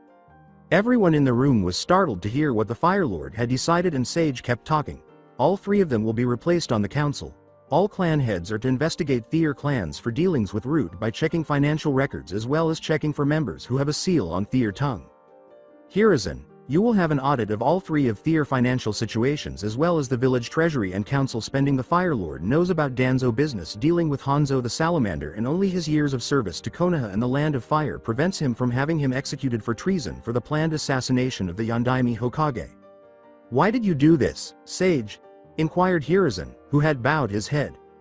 Sage looked at him and replied, why is it that you, the leader of Konoha, sit behind your desk doing paperwork or reading Jiraiya book when your village is falling down around you and the council strips power from you for their own position when you could use Kage Bunshin to do the paperwork for you? I may not have liked Hashirama and Tobamaru, but both of them would have done a better job than you and would not have let things become as bad as they are in this village where a child as important as Naruto disappears and is not noticed for months. What else are you not aware of? Hiruzen said, have things really become that bad? As he looked up in disbelief. Sage replied, look at your own council who disregard your own decree in front of you and tell me if you question my statement. They are you advisors, not your boss. This village is a dictatorship, not a democracy. Stand up and show these young whippersnappers why the god of shinobi is still Hokage. The Hokage is the trunk of the tree that supports the branches to make sure the next generation is stronger than the last. Hiruzen said, you're right, it is time I set things right. You have my blessing to take care of Naruto and tell him I'm sorry. A determination that had not been seen in many years suddenly appeared in his eyes. Sage replied, you can tell him yourself. You can come see him anytime you want, but I am glad to see that you have gained some of the will of fire Hashirama was speaking about. Anyways, I think Naruto should be ready for the academy at the same time as most of the clan heirs. According to Hiruzen, only ready for the academy. Sage replied, well, since he's a Jinchuriki, chakra control is a huge problem, so I have already taught him to draw out his chakra, leaf balancing on his head, and now he's working leaf balancing with small pebbles, and we are working on forms of tree climbing before he enters the academy, and he already learned the Kage Bunshin no jutsu. According to Hiruzen, that's a Junin level jutsu. Sage replied, I know, and I figure by the time he graduates he will be able to make hundreds if not thousands of them thanks to him stealing Kyuubi chakra and making it his own. He's already got mid-genin level chakra reserves. With a frown, Hiruzen remarked, very well, will you be coming to the council meetings? Sage replied, probably in the spring after you get the mess with the council cleaned up. Naruto's training is more important to me right now than dealing with the village, since I don't know how much time I have left. It's up to me to make sure our clan's knowledge is passed down or be lost forever. Hiruzen responded, all right, if there is nothing else then, I wish to have a few words with these three about how to best break the news to the council. Sage replied, sure, as he rose in smoke, and Hiruzen, picking up the scroll that Sage had left behind from the Fire Lord, said, Kage Bunshin no jutsu. So, what should we do to fix this mess? The Sandaime Hokage, Hiruzen Sarutobi, said, thank you all for coming on such short notice. I am sure many of you are wondering about what this meeting is about. I've called you all here concerning a decision that I made with the help of the elder advisors Kaharu, Hamaru, and Danzo, a decision that at the time was thought to have been the best idea, but now the Fire Lord has stepped in and decided to reverse the decision that was made. 3 hours later, Inoichi, Shuza, Shikaku, and Hiruzen entered the council chambers last and took their seats. Hamaru inquired, what are you talking about? Hiruzen, what decision are you talking about? We have helped you with many over the years. Hiruzen replied, yes you have, which makes what the Fire Lord decreed even harder for me. The Fire Lord, after learning about our decision over the matter of this meeting, decided that you Hamaru, Kaharu, and Danzo are not trustworthy enough for the position you currently have, since he has found out that you three have been doing in his opinion questionable actions. Those actions I will be discussing with you three private for security reasons after this meeting, but by order of the Fire Lord, you three will be replaced as the elders. I'm sorry. Let me ask you something. Hiruzen, in your honest opinion on everything you hold dear, is the Fire Lord's decision the best one for Konoha? Asked Danzo, who had the most to lose, with a frown. Hiruzen sighed and then responded with, yes, the benefits and strength Konoha will gain by the Fire Lord decision will not only outweigh the cost those in this room will pay, but in the long run the cost outside of this room as well. Once the entire truth comes out, then Konoha will gain. What is the Fire Lord's decree? Inquired Fujiku Uchiha, the captain of the Uchiha police force and the head of the Uchiha clan. Hiruzen stated, the decree relates to several secrets that Konoha has. Tell me Uchiha, how much do you know relating to the founding of Konoha? There is a lot of history related to the founding of Konoha. I admit I don't know everything, but I consider myself more of an expert than most. Why? Fujiku said, making everyone blink. Hiruzen continued, a little less than a year ago, Konoha gained a new citizen, one even older than me. He is outside the doors now by order of the Fire Lord. He is also now a member of this council, considering his clan was more directly related to the founding of Konoha than the Senju clan and the Uchiha clan. Everyone was taken aback by this. Kaharu inquired, what do you mean, Hiruzen? Tell me, what do you all see when you look at this? Hiruzen asked, reaching into his robes and removing a Konoha hiat, then turning it to face the other council members. According to a civilian, it is a Konoha hiat. Hiruzen replied, true, that is what it represents now, but that was not what this symbol was originally meant to represent. I am sure most of you are aware of the story about Hashirama Senju and Madara Uchiha fighting each other for the position of leader of Konoha. I am sure you all know that Madara Uchiha used the Kyuubi in this battle and Hashirama was able to suppress it. What does this have to do with anything? Fujiku asked, his face turning neutral. Hiruzen said, the Kyuubi was not summoned by Madara, it was not brought there. In fact, the Kyuubi being there was because the Kyuubi was fleeing from its original home in the Land of Lightning, where two men he had ate whole were able to survive long enough to escape its body by eating the Kyuubi from the inside out. These were the Silver and Gold brothers. The Kyuubi was fleeing because they tried to kill it by damaging his primary organs from the inside. When the Kyuubi showed up, Madara did place it under his control with his Sharingan, which weakened him considerably, and used it against Hashirama. But Hashirama was able to suppress Kyuubi chakra and still able to continue to fight. That was how he defeated Madara, but Hashirama was only able to suppress it. That was why he created what we know as the Forest of Death, because the trees there was designed to keep the Kyuubi chakra suppressed to the point Kyuubi went to sleep. But that was only a temporary solution. Both Madara and Hashirama knew the Kyuubi would be a problem, so Hashirama contacted a distant cousin to the Uchiha, Senju, and Hyuga clan. Everybody's eyes widened at this point, and Hiyashi declared, there is no such relationship. Hiruzen replied, no, it's just not spoken about. After all, the cousins I speak about were known as the greatest seal masters in the world. They created the exploding tags we use today. They created the seals we use to store things. They were the ones who created the security blood seals we use, the medical seals we use at the hospital, the chakra suppression seals we use on our prisons, the cage bird seal that your own clan still uses. And about 90% of every seal in Konoha. Your distant cousins were in fact the ones who taught my student Jiraiya about seals, as well as Minato Namikaze, and helped him create the Hirai Shinjutsu that helped us win the last great shinobi war. But your cousin was also the clan that solved the problem with Kyuubi and the other Biju. They were the clan that created the seals that we used to seal away the Biju, the clan that created the Jinchurikis. The leaf on the outside represents the leader of Konoha, Hashirama Senju, and the spiral of Whirlpool representing the distant cousin to the Senju, Uchiha, and Hyuga clan who agreed to protect Konoha on the inside, Hiruzen said, holding up the hiat in his hand as almost everyone gasped in surprise.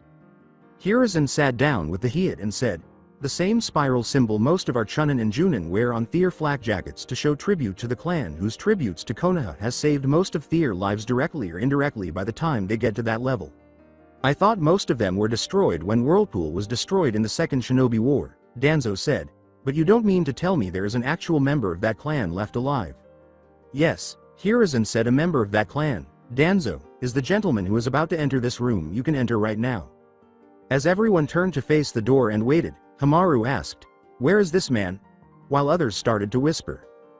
Hiruzen scowled and gestured to Inoichi, who stood up, opened the door, turned around, and said, he's not here. Where did he go? Asked Hiruzen moments later. A snore prompted everyone to turn, blink, and start looking around. A deep snore was heard above everyone, and they all went wide-eyed when they noticed a figure hanging from the ceiling in a hammock made of vines. A female yelled, "Who the hell does he think he is?" After saying, "Shut up Banshee, I'm old, not deaf," in a drowsy voice, the man in the hammock went back to sleep. Danzo remarked, "And this person is supposed to be better than the three of us. He's even lazier than the Nara clan," as nearly everyone started to perspire. The next instant, a level of ki so high that not even the Sandaime could handle it engulfed the room, causing everyone to gasp for air. The ki stopped, and Sage thought, "How do you like the ki of the Juubi bitches?" He placed his foot on the roof above him and started to walk down the walls with his cane while still releasing his ki by this point. Everyone was on the verge of fainting, and Sage said, "Don't insult or doubt someone when you can't even breathe in their presence, Danzo." Once the ki stopped everyone, but Sage was out and said, "That was only a fraction of my power. As a few of you who have met me already know, I have defeated Hashirama Senju, Tobamaru Senju, and Madara Uchiha, all three at the same time. You ask how dare I insult you by sleeping when you have a meeting going on. I ask how stupid you must be not to know the only reason you are alive is because of my clan. You don't even know the true depths of the debt you owe my clan. If anything, I should make you pay back the debt that is owed 100-fold, and I can do it in the blink of an eye. After all, I can create a seal with my chakra in the blink of an eye that will seal off everyone in this entire village ability to use chakra, as well as all bloodlines, forever destroying the hidden village of the leaf, since you can't be a hidden village without ninja." Hiruzen said, "Sage, I thought you cared about peace. Why would you threaten our village as such?" As everyone went pale. Sage said, "Because I was right. Konoha was to blame for the destruction of my home and clan. I argued against my clan all those years ago before leaving it because I knew helping Konoha would cause my clan to be destroyed. Mito Uzumaki Senju, the wife of the Shodem Hokage and grandmother to Tsunade Senju, came from my clan, the Uzumaki clan, to seal the Kyuubi in herself, turning herself into the first Jinchuriki in order to protect Konoha. Hashirama and Madara, after the Kyuubi was sealed, had the other Biju hunted down and captured with Mito help, putting them in special urns created with the wood of the Mokuton bloodline to suppress the Biju, Madara eyes to make them stop long enough to be sealed, and Mito placing special seals on the urns to make sure the Biju couldn't escape. Hashirama decided that he would give the Biju away to other villages so they wouldn't feel Konoha was trying to use them as weapons. This was the final straw between Hashirama and Madara, since Madara wanted them to be used as weapons for Konoha. Hashirama believed that without a way to seal the Biju away in a human, then the other villages couldn't use the Biju against Konoha. That choice is what caused the destruction of Whirlpool. Sage turned and looked at the other members of the council members in the room and said, "The Kyuubi couldn't be sealed away like the other Biju had been without causing the death of Mito. The plan was after Mito died, the Kyuubi would be sealed away forever, so none of the Biju could ever be used as weapons. But Hashirama only had one child before Madara killed him, and he did not gain the Mokuton abilities. As such, the only option was for the Kyuubi to be resealed in another Uzumaki before Mito passed away, and since the Kyuubi was so powerful, only an Uzumaki can hold the Kyuubi. A prodigy of the Uzumaki clan named Kushina Uzumaki was sent to Konoha and became the second Jinchuriki of the Kyuubi, but the information about the Kyuubi being sealed away again was revealed by a ninja of Konoha. This missing nin told other villages that the Uzumaki clan had the secret sealing knowledge of how to seal the Biju, and Iwa, Kumo, Mist, and Suna all allied together and attacked Whirlpool, destroying it and stealing most of the Uzumaki sealing knowledge in order to create their own Jinchuriki, as well as seals on how to store things, heal, and countless other seals. That is what sparked the Second Great Shinobi War." Danzo replied, "Who was this Konoha nin you speak about?" Sage continued, "You already know the answer to that, Danzo. That is why after the Kyuubi attack a few years ago, you, Kaharu, and Hamaru here have been pressuring the Sandaime to restrict the movements of the Uchiha clan in the village to where they can be watched more easily, since you four know that the man who gave that information away was a man who called himself Tobi Uchiha, which caused Fujiku to turn to the elders. According to Fujiku, but there has never been a Tobi Uchiha." Sage replied, "You're right, Tobi was just a name the man took to hide his real identity." Hiruzen asked, "How do you know all this, and why haven't you told me?" as this attracted everyone's attention. Sage said, "First off, I don't like you because of the way you dishonor my clan by not only removing all traces of my clan involvement in Konoha when you lied to the people about Kyuubi sealing into my clan member Naruto Uzumaki, the son of Kushina Uzumaki, so other villages would think you would release the Kyuubi on them if they attacked Konoha when it was weakened, when you knew the truth. The genie is out of the bottle. None of the 9 Biju can be sealed away like they had originally been when Madara, Mito, and Hashirama worked together to make sure they couldn't be used as weapons. All 9 Biju are currently sealed away into different people right now. Each is related to the leader of Their village in some way. Kushina was Mito's niece, so that means Naruto is related to Hashirama and Tobamaru Senju through marriage and is third cousin to Tsunade Senju. As for how I know all this, hello, I'm older than you. I've been around the world and know where to find out things. Besides, I've met Tobi a few times over the years. He still doesn't like me." Fujiku inquired, "But who is this Tobi and why doesn't he like you?" Sage channeled chakra into his eyes, transforming one into a Sharingan and the other into a Rinnegan. He asked, "If you had an eye bloodline, would you like the man who ripped one of yours out?"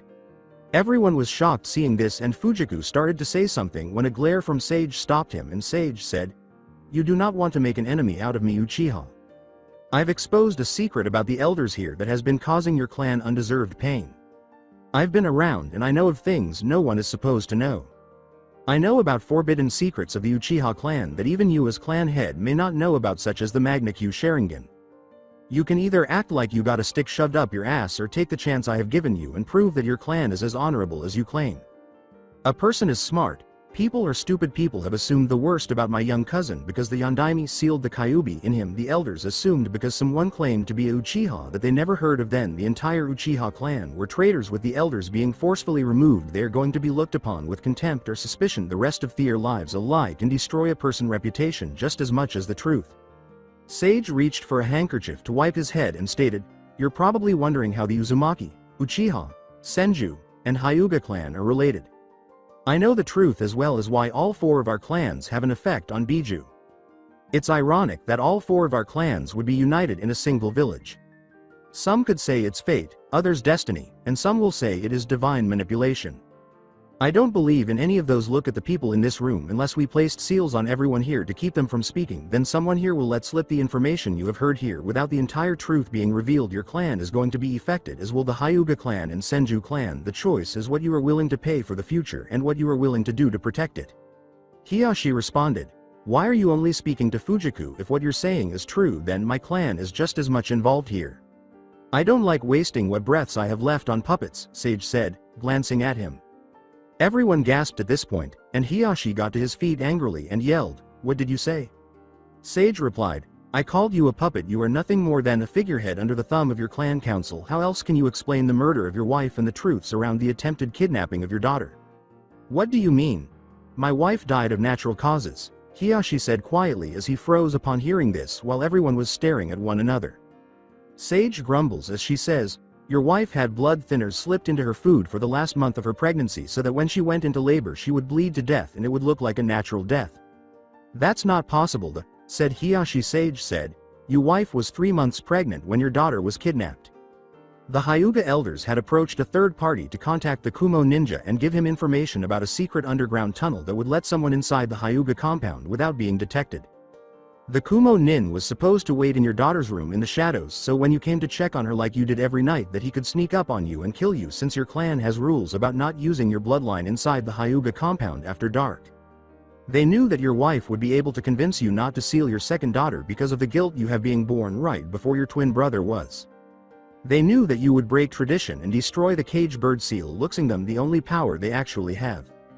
You didn't follow your usual routine that night for some reason, and the Kumo nin decided, since he couldn't complete his original mission, to kidnap Hinata instead. The death of your brother and the death of your wife turned you into a puppet leader, where you see Hinata as a weak failure because you blame her for being too weak to fight a Kumo nin when she had been drugged already by someone in the house so she wouldn't wake up. The fact she looks like your late wife also hurts, making you that much easier to control puppet." All throughout the room, eyes were looking at one another. Hiyashi's hand was clenching, and Fujiku's face was amused. Sage replied, "I would loose that smirk if I was you, Uchiha. After all, your own clan council has been doing underhanded business dealings with the same third party behind your back in order for them to get more power and not have to listen to you. In fact, nearly everyone in this room has either had under the table business dealings with this third party or has members of their clans who are." Every council member scowled, and Hiruzen uttered the words, "Who is this third party?" Sage said, "Sorry, that info is an insurance policy. The Fire Lord's decree will help my clan regain what was stolen from us, but the people in this room are going to have to make sure that it is followed above and beyond the letter of the law unless they want their dirty little secrets to be revealed. All that can come from the info I have on the people here is pain and suffering. They cause my cousin pain and suffering, I cause them pain and suffering. They make my cousin life better, I keep silent so they can keep their lives better. Also, if any of you reveal what you have heard here today outside of official decrees, then the one who has loose lips will be the subject of my loose lips. I'm sure some of you will be contacting the third party I speak about, wanting to find out how I found out about all your connections, who will be watching all of you when he or she finds out and will cause you more trouble than what I could," as he winked at Danzo, which went unnoticed by everyone but Danzo. Danzo was thinking, "You keep them silent and I'll keep silent. You impress me, Uzumaki." Fujiku inquired, "How are we related?" Sage said, "The Six Realm Sage had 2 sons. The eldest son received the power of the sage's eyes and was the father of the Uchiha and Hyuga clan. The Senju and Uzumaki clan are the descendants of the youngest son who gained the power of the sage's body. The reason I have the Rinnegan is because when I replaced my stolen eye with Toba's, it unlocked the Rinnegan. My cousin will most likely awaken the Rinnegan since I've transferred a little of my chakra I drew from my eyes into him. If he has a child with a Uchiha or Hyuga female, then odds are the child will have the Rinnegan. In theory at least, it may take a transplant, in which case I will most likely be the last user of the Rinnegan since Naruto won't ever need a transplant with the Kyuubi in him. Of course, there is also the possibility one of Naruto's children might receive the Sharingan or Byakugan because of Kyuubi chakra mixing with his. He might also receive the Mokuton bloodline or something else. Who knows? I guess it will all depend on the women he will eventually have children with, since the Fire Lord wants the Uzumaki clan to be restored so that way one of Naruto's descendants will be the next Jinchuriki of the Kyuubi. Of course, having a daughter marry Naruto who now has the favor of the Fire Lord might cause the girl's family to also gain favor in the Fire Lord's eyes. Who can say? Everyone in the room thought, scheming old bastard. Sage shrugged and said, not my problem. The Hokage and council can't force Naruto into an arranged marriage, and I am Naruto's legal guardian, so if anyone wants to discuss arranged marriages or deals they would have to contact me to decide until he graduates from the academy, at which point he will decide. Those who were kind and left a good impression on him might be able to trick him into falling in love with them, but those who don't or those who had family that won't stand a chance. It's a good thing he doesn't remember much before he came to live with me, so Konoha pretty much got a clean slate. Of course the people of Konoha sees him as Kyuubi and have told their children to stay away from him or be mean to him. It reminds me of the old saying, open mouth and insert foot. Oh well, I introduce myself. I'm old and tired, so I'm going home for dinner.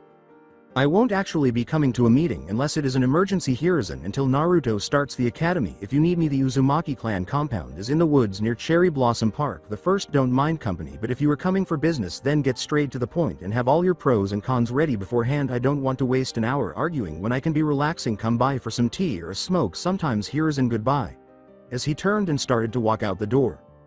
But the meeting's not over, a civilian said. You can't leave yet. Sage continued. I'm an old man who should have left this world years ago. The only close family I have left is Naruto. My life is at an end, his is just beginning. I'll do what I must to make sure his life is better than mine was, which is the responsibility of every generation. The older generation is responsible for taking care of, protecting, and making the life of the next generation better. The younger generation is responsible for upkeeping the virtues and honor of the last generation and surpassing those before them. As he left the room, slumping in his chair, Shikaku uttered the words, troublesome. That's it for today. I hope you guys enjoyed this great story. See you in the next one.